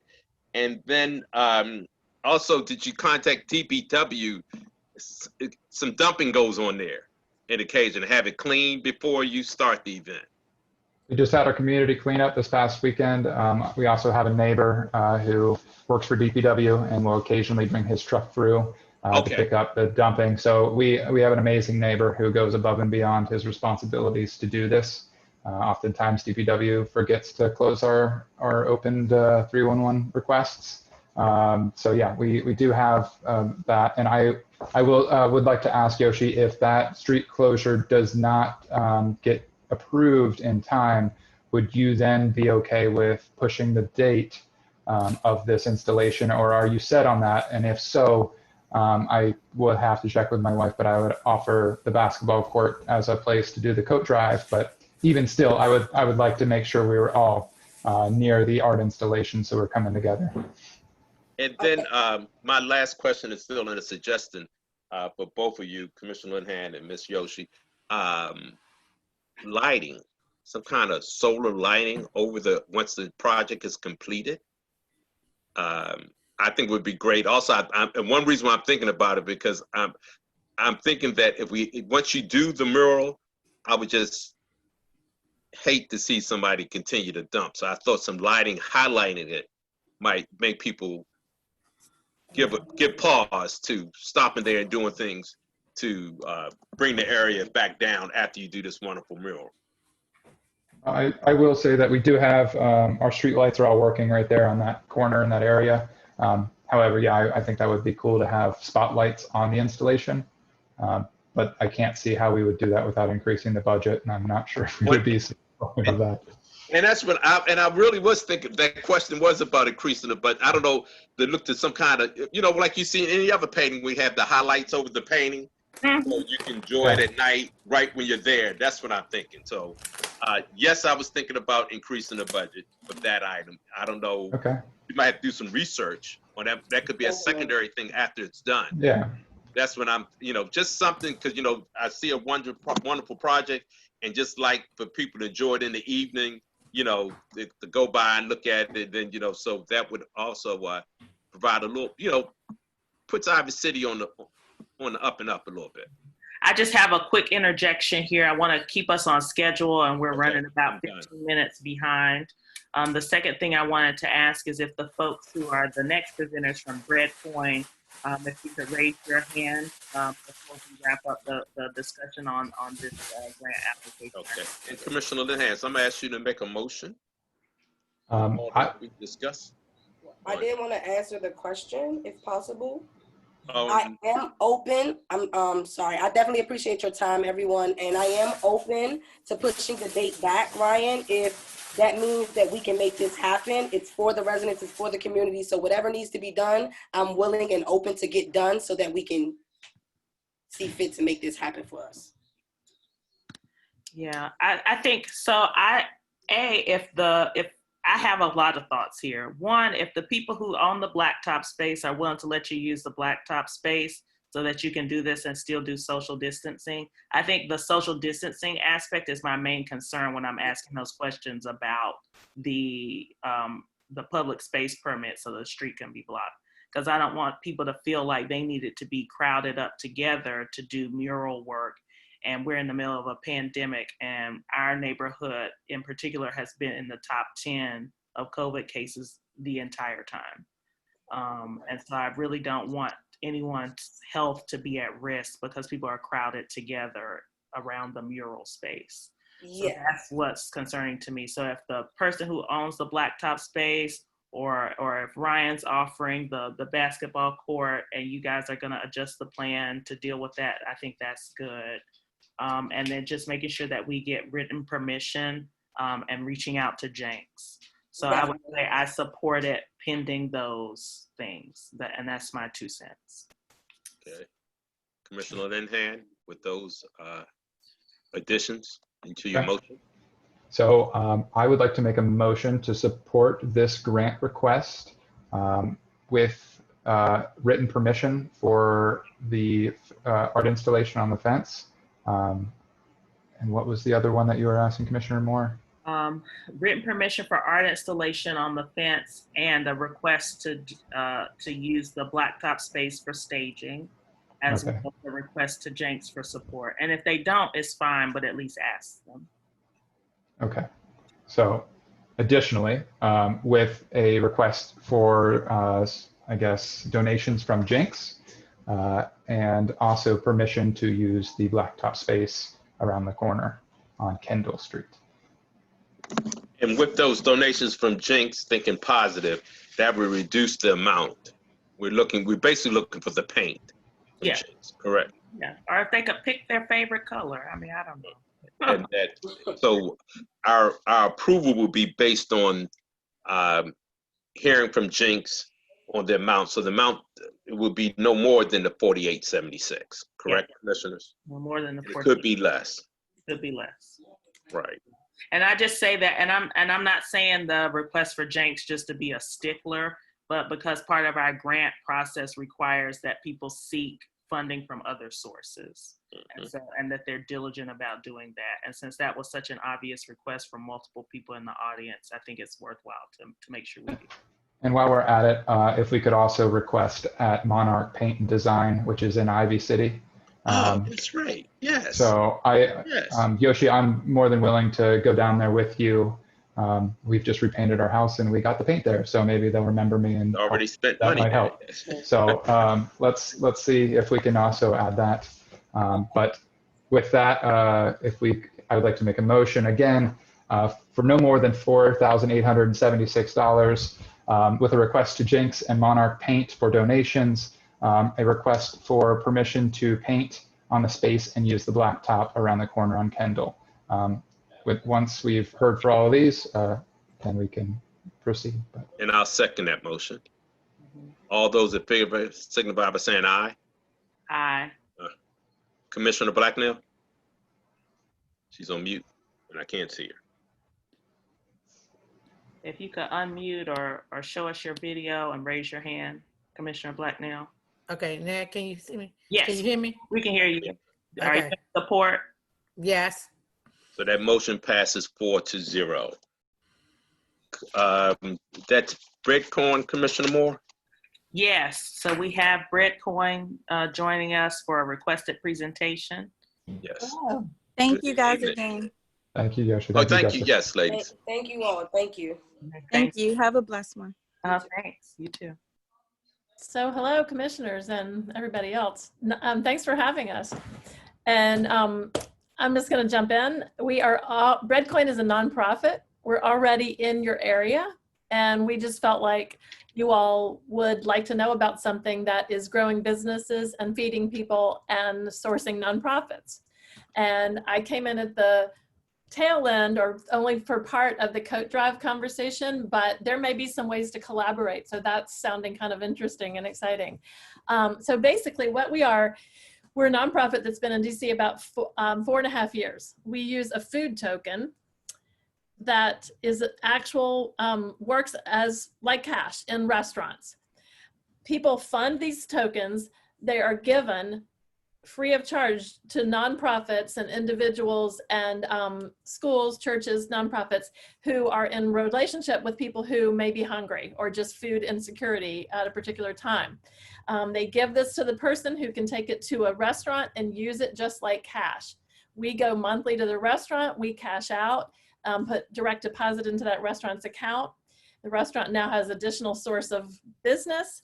They get promoted and they can apply for microloans to help grow their business that they pay back in this. So it operates all within a neighborhood.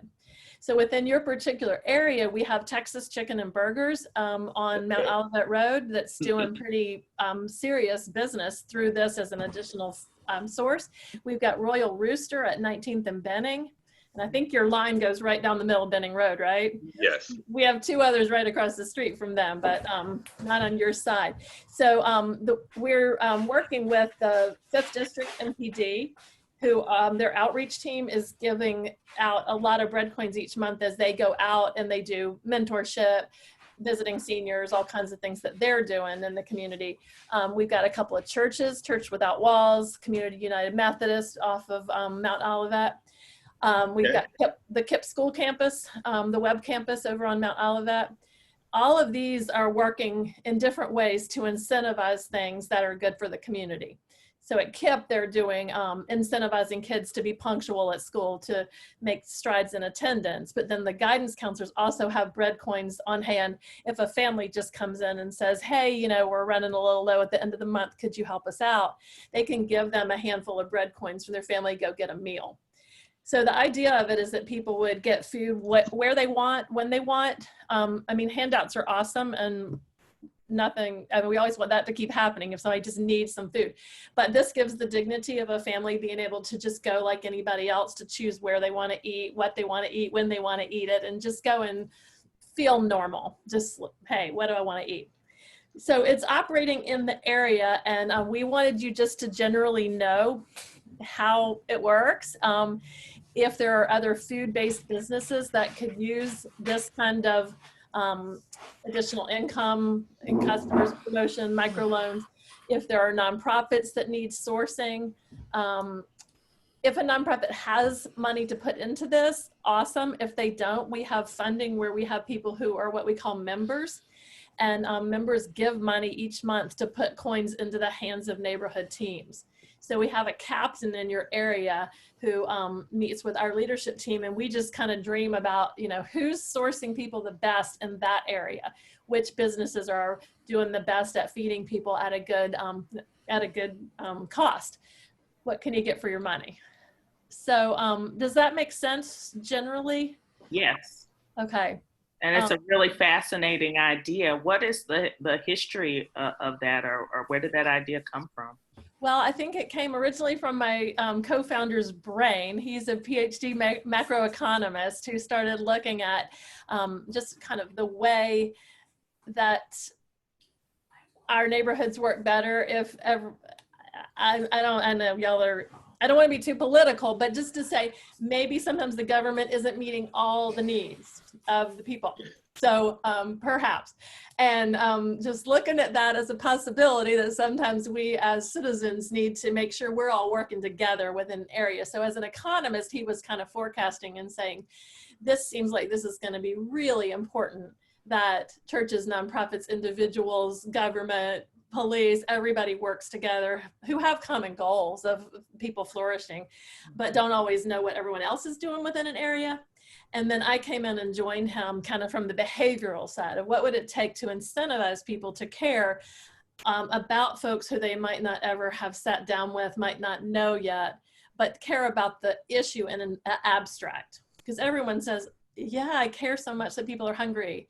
But in some parts of the city, they're like, I don't know anybody that's hungry. Or in some neighborhoods, people are like, well, my neighbors are fine. Like, I don't know who it is, directly how to actually help. So we figure people are everywhere on a spectrum, from just caring about issues of hunger to having a person they're concerned about, like, how am I going to help this person get more food? And that this works all the time with the assumption that all of us are givers and all of us are receivers, and that at any given time, someone who has a pocket full of bread coins might use them themselves, or they might give them to their neighbors and friends. So it's not meant to be like the coin for the homeless person. They're welcome to use it for sure, but it's meant to be anybody in the community using it, so that it's not stigmatized who's using this, and that it's just known that we're all looking out for each other to be fed. Yeah. So about 4.5 years we've been in operation in DC. We have 22 vendors, well, 2 of those are in Baltimore. We moved to Baltimore this summer. So DC is where it started, and we expect to be all over the country. But right now, we're like, your neighborhood is one of the hubs. So we just really wanted y'all to know about it. Well, go ahead, Commissioner Moore. No, I was just going to say it's absolutely fascinating, an idea. And I was wondering, in terms of government partnerships, whether you all have contacted the Department of Behavioral Health at all. No. Mm-mm. Okay, so I think that their street teams are definitely worth reaching out to, and I can help connect you with them. We have a street team operating in the Starburst Plaza area. I know they're operating in Ivy City as well, so I think they'd be great to reach out to. And also the Office of Neighborhood Safety and Engagement. Okay, those would be great. They have a task force there, which I'm on, so you're already contacting me. Oh, cool. So I'll share that information with them. That would be great. And I mean, I didn't hear the whole thing about the October 24th event, but just for example, sometimes we'll participate in an event like where people are doing something like a coat drive or an arts event. It sounds like that one's both. And forgive me for not getting all the details straight exactly, but we will bring in a food truck related to one of our vendors. And for example, Royal Rooster at 19th and Benning has a food truck. So they can come to an event, and then people can be given bread coins to go make their choice of a snack or a meal or something from the truck. So if there's ever an event that you're having where you'd like to feed people in some way without your own budget, having to stretch to feed people, which I'm sure everyone would love to feed people, but you probably don't have the budget to do that all the time. That's a possibility if an event is just enhanced by having food. We did something with the Faith in Blue weekend, which was houses of worship with the police over the weekend, and we were at the parking lot of the liquor store at 19th and Benning, kind of convenience store right there. Yeah. And they were just playing music and hanging, and we were there and giving out bread coins to residents who would come and just kind of chat and walk by, and then they can go later and make a choice of a restaurant to go to. Yeah. So we do those kind of events, like for just community building. So the coins, do they have a monetary amount or a meal amount? You said meal or snack. What is monetary amount? Each coin is worth $2.20. Okay. The people who fund them pay $2.50, and that 30 cents goes into the minting of the coin. But we are a nonprofit and almost all volunteer, so it's super low overhead. So then the 220, for example, at Royal Rooster, you would need about, you would need 4 of these to get a really hearty steak and cheese sandwich that comes with fries. So we work with restaurants sometimes to say, you know, can you do a junior version of that? Can you, or people can just go in with just 1 and get a coffee, or depends on the place. At Texas Chicken, you get 2 full pieces of chicken for one of these. And at KIPP, they give out a little card to families that say, if your kid comes home with bread coins, you know, here's the menu at Texas Chicken that's bread coin specific. And they have it laminated and on their counter. So they're doing about $1,000 of business a month just on the bread coins. And the thought is those are people who would not have otherwise had income to come to their business. So it's an add-on. Sounds like y'all are familiar with Texas Chicken. Yes. Yes. They're really generous. That we had 2 questions as well from folks in the audience. So Miss Diggs, I see that you're here, so you can unmute and ask a live question. And then we have a comment from Miss Rhodes following. Actually, this is Miss Diggs from Langston Civic Association. I'm the president. And Miss Unhau, I just want to let you know, I was at last week's Faith and Blue event, and I did a bingo spin with MPD, and I got some bread coins. No way! I had Yay! no idea who they were or what they were about. It's a most fabulous idea. It's a very wonderful thing, and I thank you very much for what you're doing. Oh, I'm so glad you were there. Maybe we met. Who knows? I was doing the hustle at one point. We didn't get a chance to talk, but I did see you. That's cool. Well, you know, you can use it at Royal Rooster or Wings and More Wings or Langston Bar and Grill on that corner. I certainly do. Thank you so much. Yeah, I'm so glad. All right. And then we have another question, which I think you answered from Miss Rhodes, which was, are there certain restaurants and businesses that will take the bread coins or not take the coins, or can they use them anywhere? How can the Friends of Carmel get these coins to give out during our food distributions? Yes, yes, and yes. The first part of that question, there are certain restaurants that have them on our website.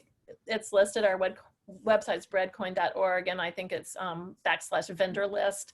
And that tells you where you can use them. It's in various parts of the city: Brooklyn, Brightwood, Ivy City, Trinidad, Anacostia, Ward 8, et cetera, et cetera. So often the restaurant will have a little sticker in the window that says bread coin welcome here. We also just would love to expand to as many restaurants. So, you know, you can use your imagination. If you think, oh, there's a place that would be great for this, let us know. We don't really do the franchise places because we want to give special treatment for local businesses that we just want to help grow those, because they're so often employing people in the neighborhood, and they're often people in the neighborhood. So we do more of that kind than like a McDonald's or something. But we love introductions to businesses, because if there's one near somebody that they wish I could use bread coins there, we'd love to go in.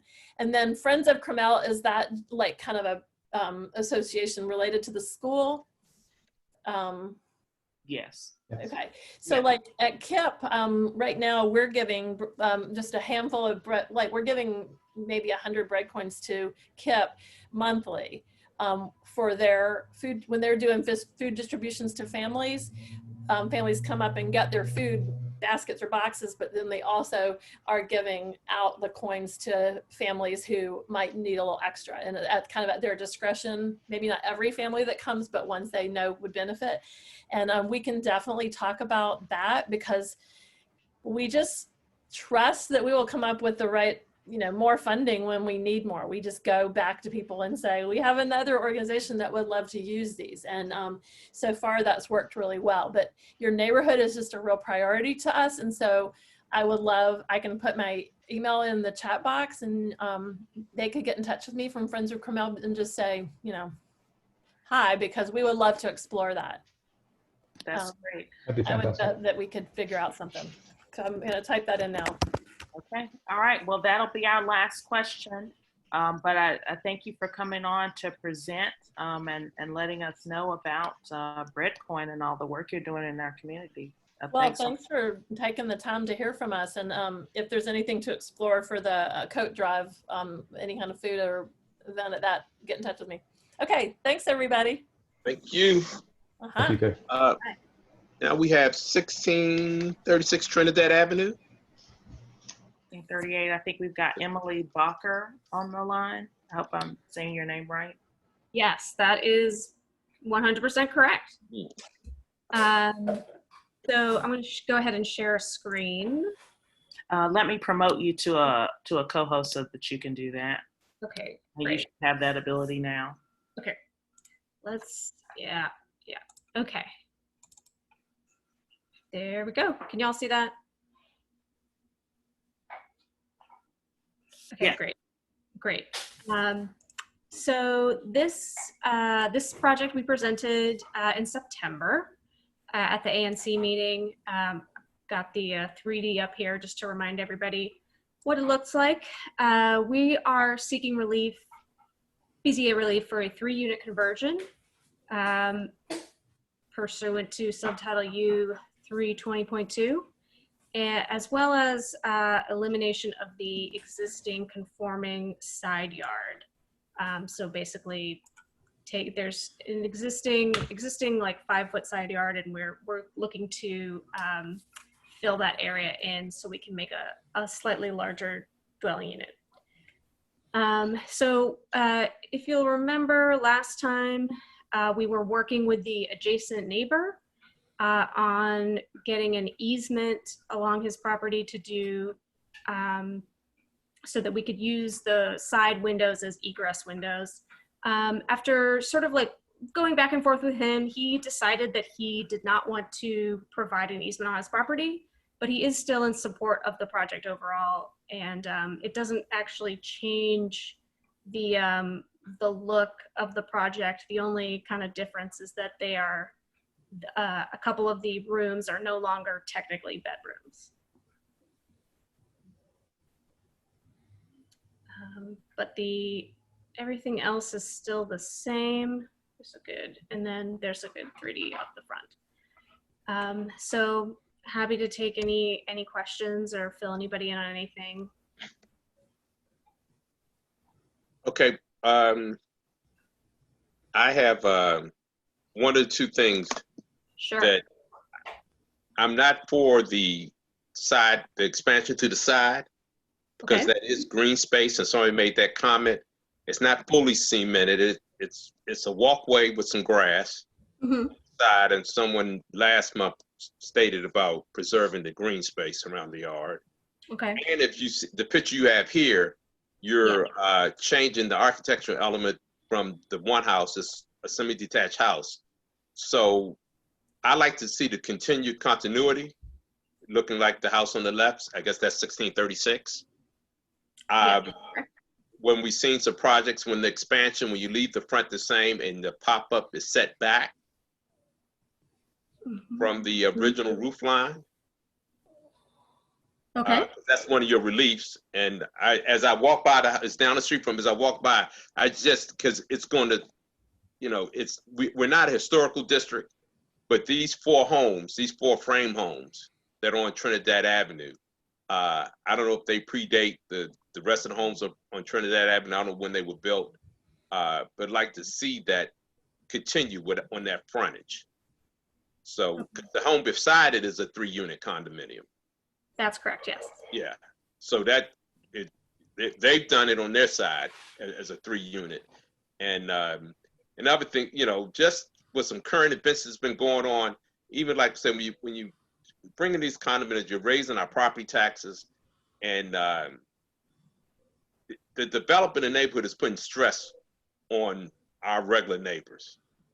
And that's a financial stress, because our taxes are going up, and that, you're talking 3 condos. I don't know what the pricing is, but I would take it, they would be between $400,000 and $600,000 each, which means that all our property taxes will be risen, within that area, because we get that notice every month, every year, that, there is a cap, but based on market, our taxes go up.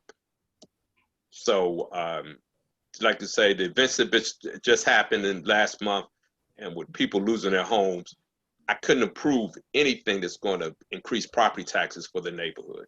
And this project will, because the other ones have. Any commissioners have any comments? Or agree with me or disagree? No comments.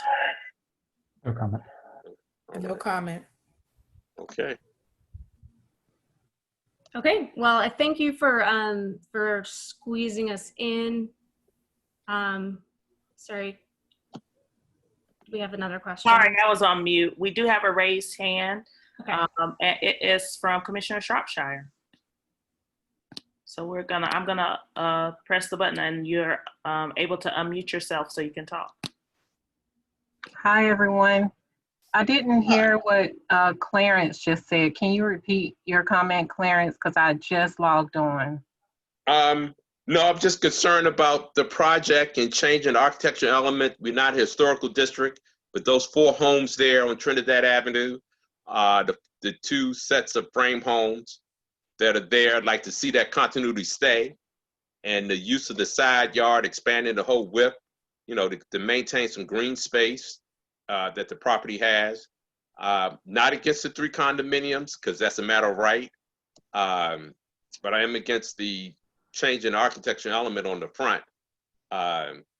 So, I mean, they can go with the height as a matter of right, but just changing, so just like we see in other homes, the setback.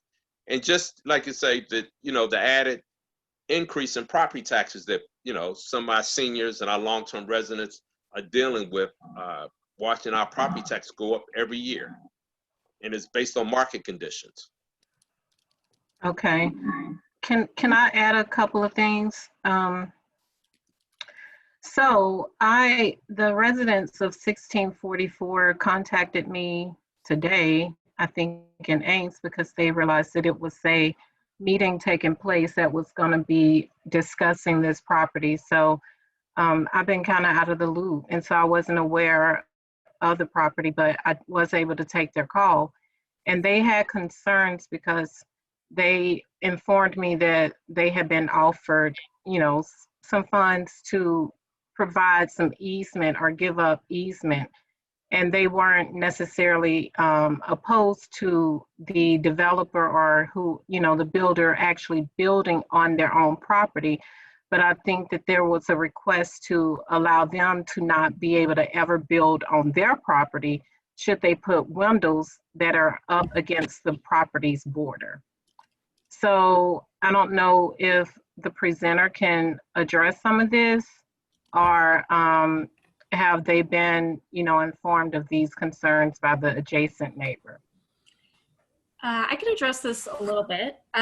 So we initially, the developer was hoping to get an easement on the neighbor's property so that they could use the windows along the side that are on the property line as egress windows.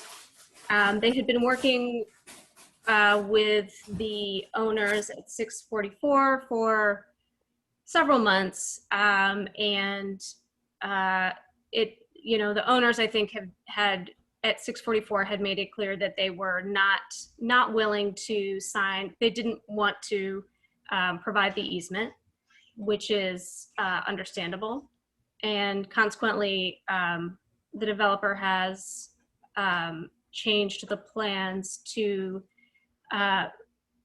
so that those side windows are still there. But they're not required for egress anymore.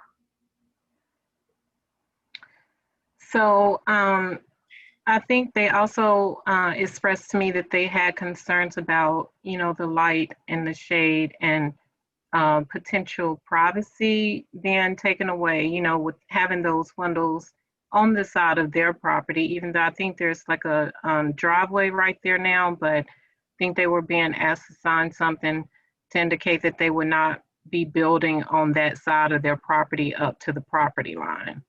So is it based on what you just indicated, does that mean that the builder or the developer has recanted that offer or no longer wants to pursue that? I think the developer has I guess you could say is now no longer pursuing that.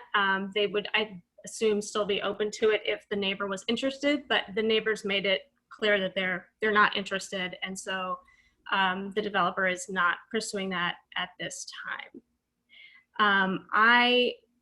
My understanding was that the developer has been working with the neighbors, and I hadn't heard any of these concerns about light or air, but we'd be happy to work with them more on this to get that ironed out. Okay. Yeah. I don't know if the commissioners had other things based on, what I just shared. I was just going to say, based on that feedback, it sounds like it's not ready for a vote tonight. When is the hearing? It's scheduled for a hearing. It's scheduled for October the 28th. I looked it up right before I signed on.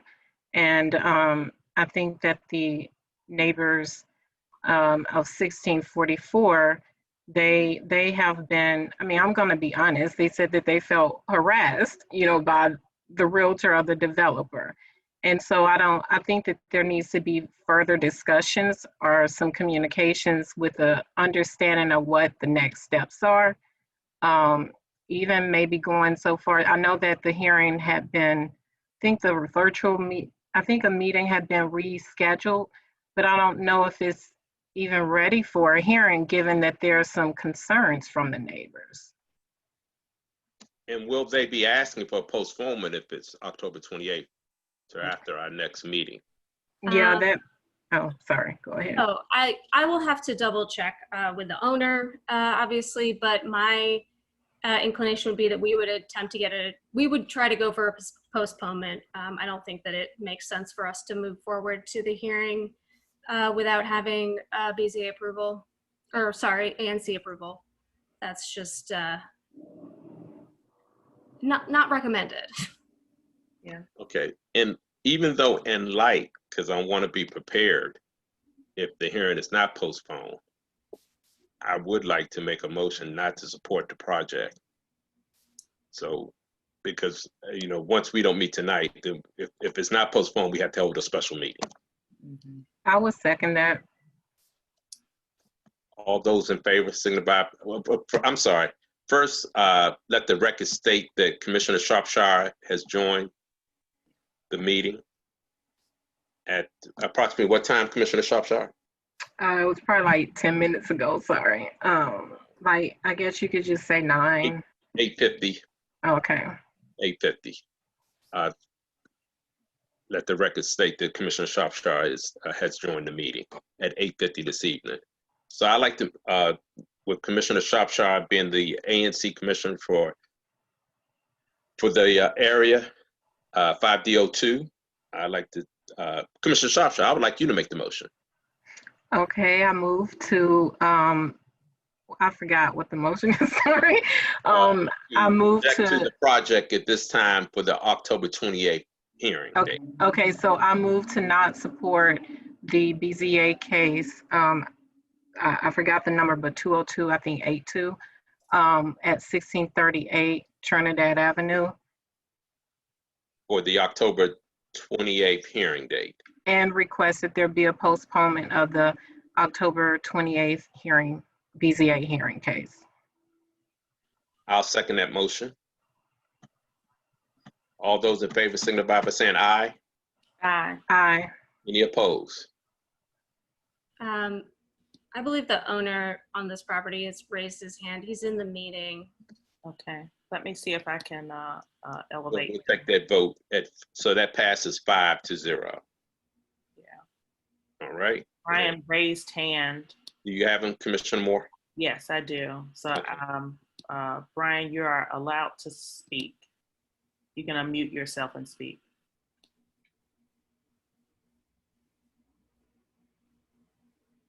Good evening.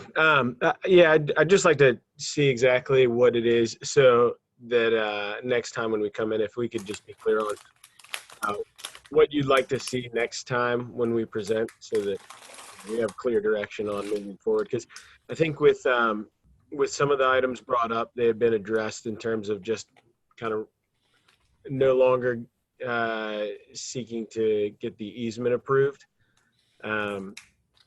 So all of those concerns that they had about them being able to build on their property and us, we were never requesting that we were building on their property. But so now that we're not going for the easement, it eliminates a lot of those concerns that they had. So just like to figure out what would make it so that everybody was feeling better about this project, I guess. Well, I would like to see the project as a matter of right, which we can't object to. Can y'all still hear me? Yes. So the 3-unit conversion does need to go to BZA, regardless of the size of the building. Okay. But so what I'm hearing though is that you'd want to see a solution where the mass of the building is matter of right, Yes. with a 3-unit conversion. Yes, I have no problem with that. And that is there any flexibility on that, or we're just going to go matter of right only? Commissioner Shropshire? I would say matter of right.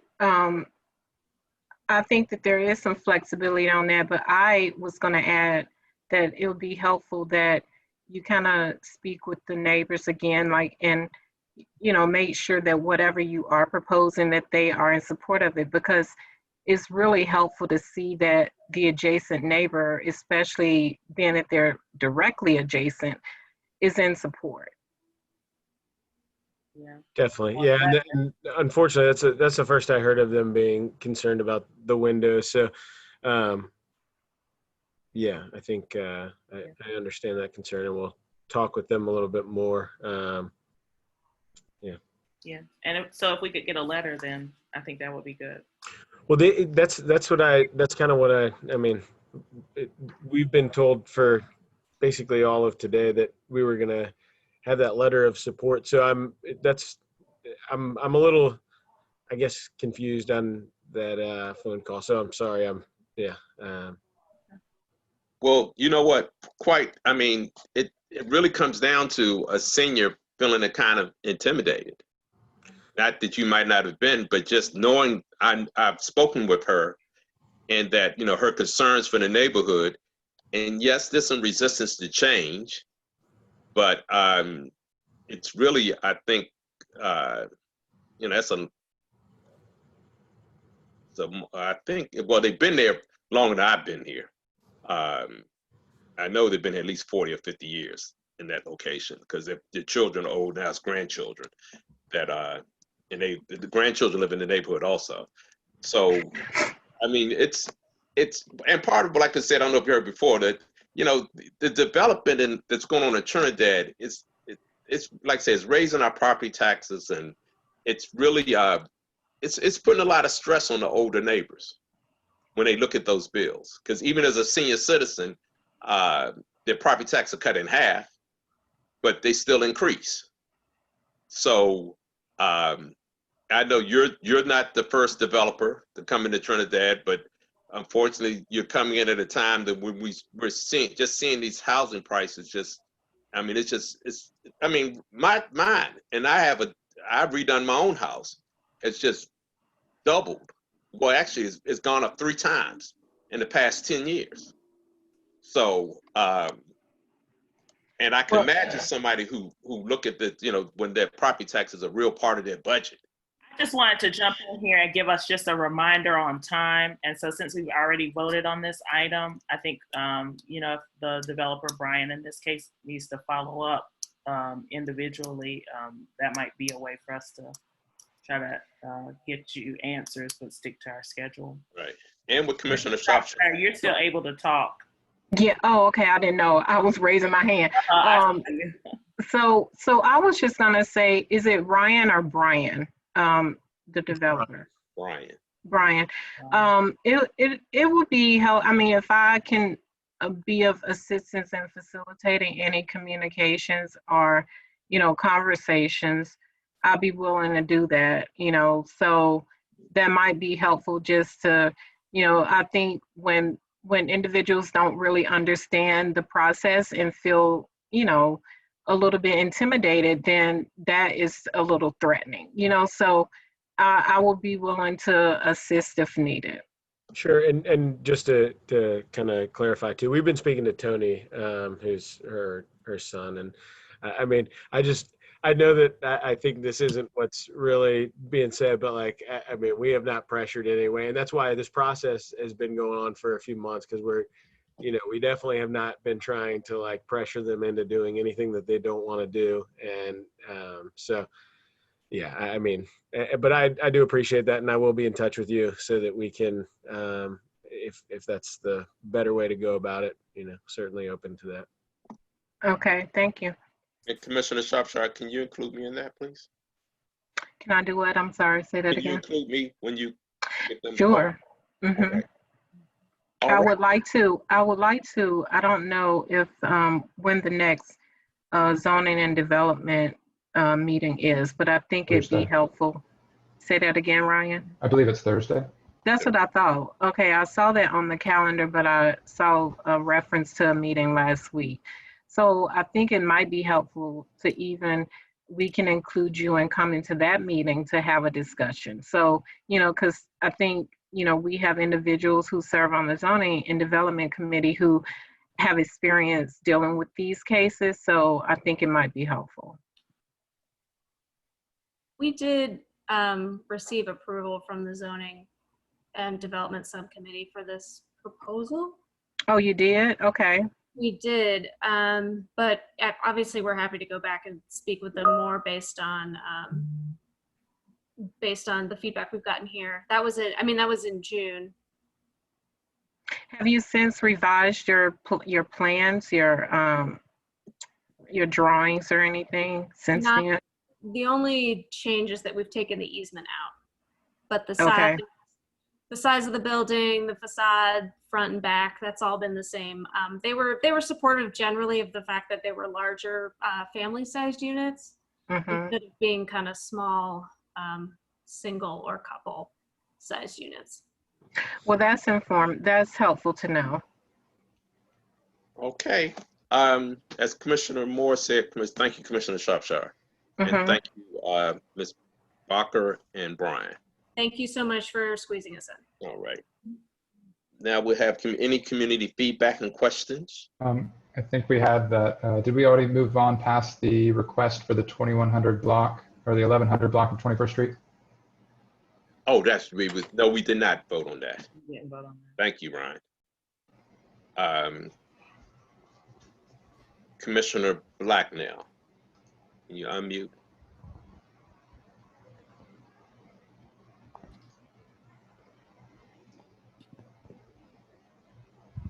Commissioner Blacknell, if you could unmute.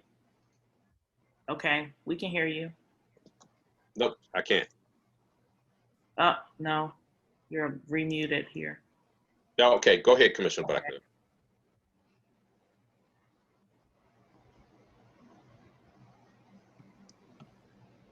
So I can make the motion for the interest of time on Commissioner Blacknell's behalf that we request a traffic study for the 1100 block of 21st Street Northeast. I'll second that motion. I'll second. All those in favor signify by saying aye. Aye. Aye. Is that 5? Commissioner Blacknell and Shropshire? I'm back. Excuse me. I had to go for a few minutes. Nope. Okay. I'm back. I do apologize. No problem. So that passes. We passed your traffic study. You voted yes on the traffic study, Commissioner Blacknell? Yes, we're both on both streets. Okay. So that motion passes 5-0. That was it, Commissioner Linham, for That's all I saw that we added to the end. So now we're just looking at community feedback. Yes. Commissioner Moore, can you lead that? Sure. So I just want to remind folks, and I did see some folks asking whether there was going to be community feedback time, and now is your chance. So if you want to submit a question, just use the Q&A button at the bottom of your screen, or use the raise hand feature, and we'll be able to see you raising your hand.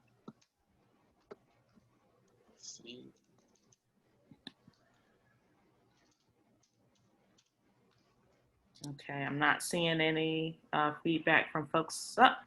Spoke too soon. Okay. So now we have two. Laura Bender-Nagel, sorry about that butchering. I'd like to bring up the increase in illegal dumping. And if you want to, and trash, and Ms. Bender-Nagel, if you want to share a specific location, that helps as well.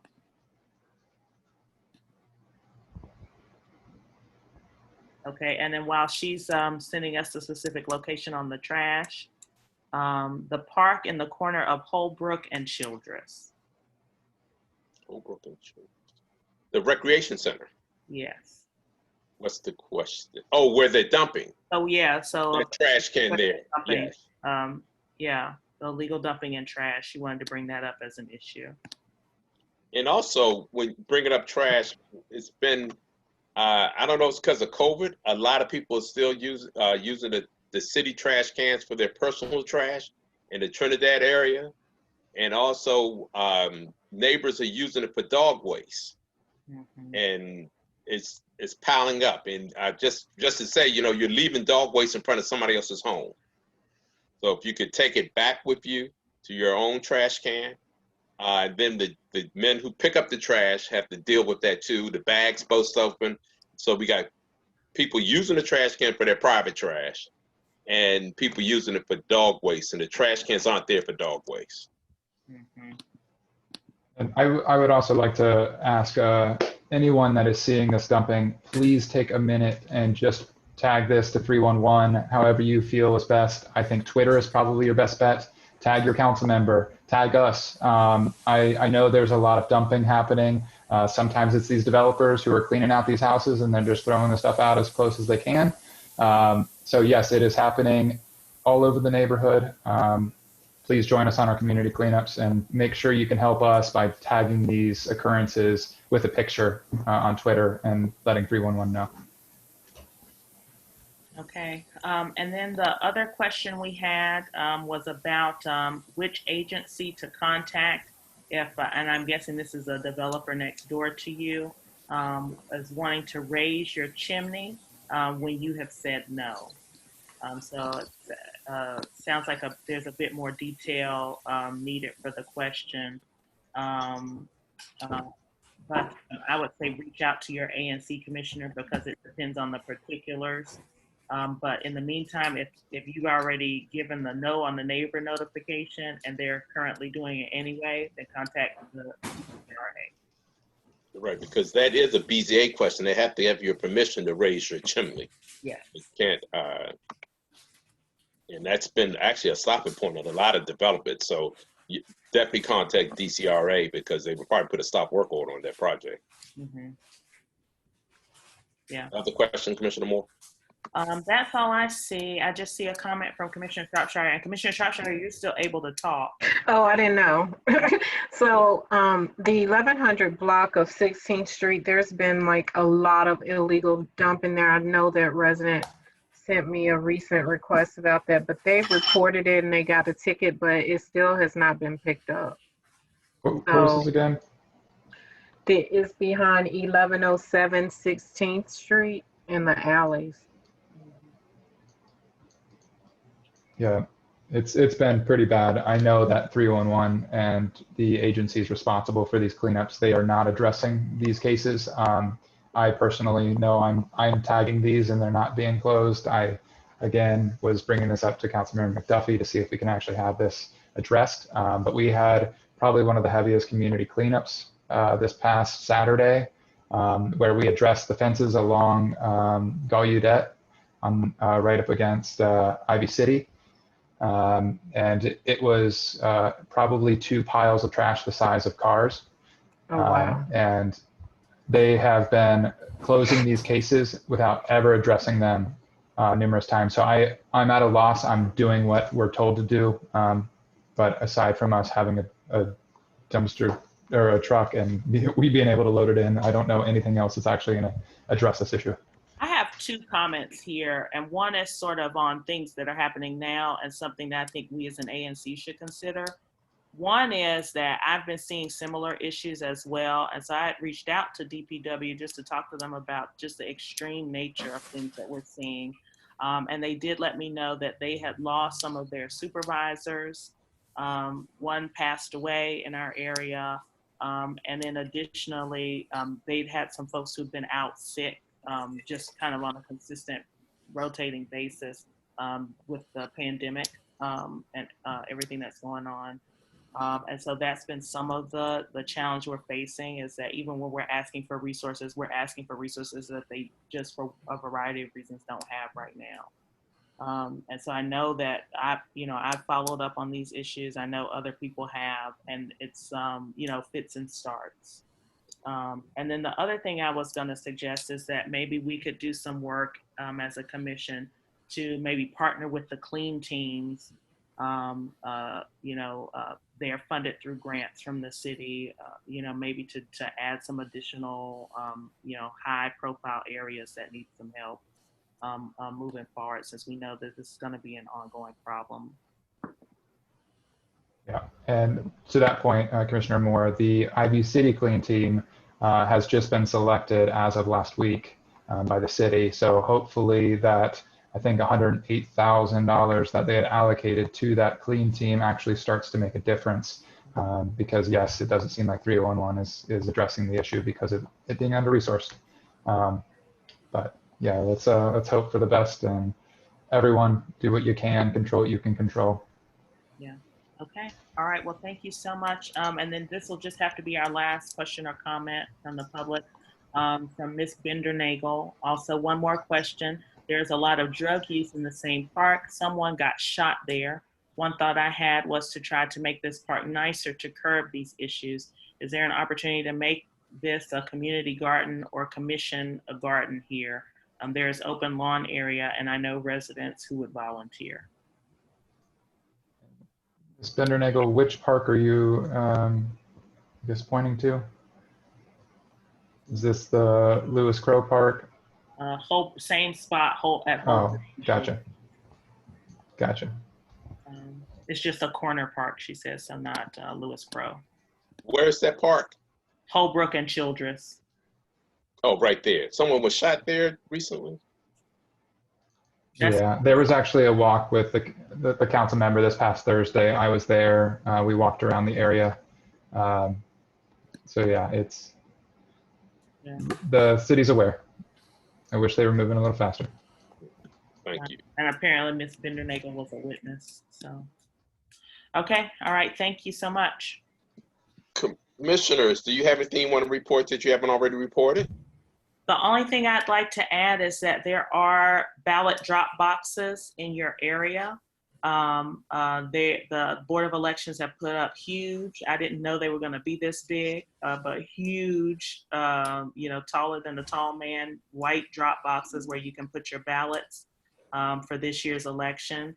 And just in addition to making you all aware of that, you can also track that ballot online at Ballot Tracks, and that's with an S, with an X, apologies, on the end, not CKS, Ballot Tracks, but Ballot Tracks with an X on the end. Make sure that your ballot arrives safely to the DC Board of Elections. I just added an address for the one at Joe Cole Rec, 1299 Neal Street Northeast in the chat. But yes, make sure you know where you're going. Yep. Get that ballot in time. Oh, that's for your ANC? That's over in Trinidad, so that was the closest one for me. Yeah. And there's also one at Rosedale Library, and all public libraries in the city have a ballot drop box. And it's also one at Union Market right there in Brentwood Road across from the gate at Gallaudet. There's also one at the Giant on Rhode Island Avenue where Home Depot is. It's supposed to be one there. Yeah. So what we're saying is vote. Go out and vote, please. Vote. Pack your ballot for confidence. Yes, that's right. And so, commissioners, if you don't have anything else, we did go by the hour, but it didn't seem that we went by the stated time. Our next meeting is scheduled for November 10th. I'd just like to thank you guys for showing up, and welcome back, Commissioner Shropshire. Thank you. I know, brief.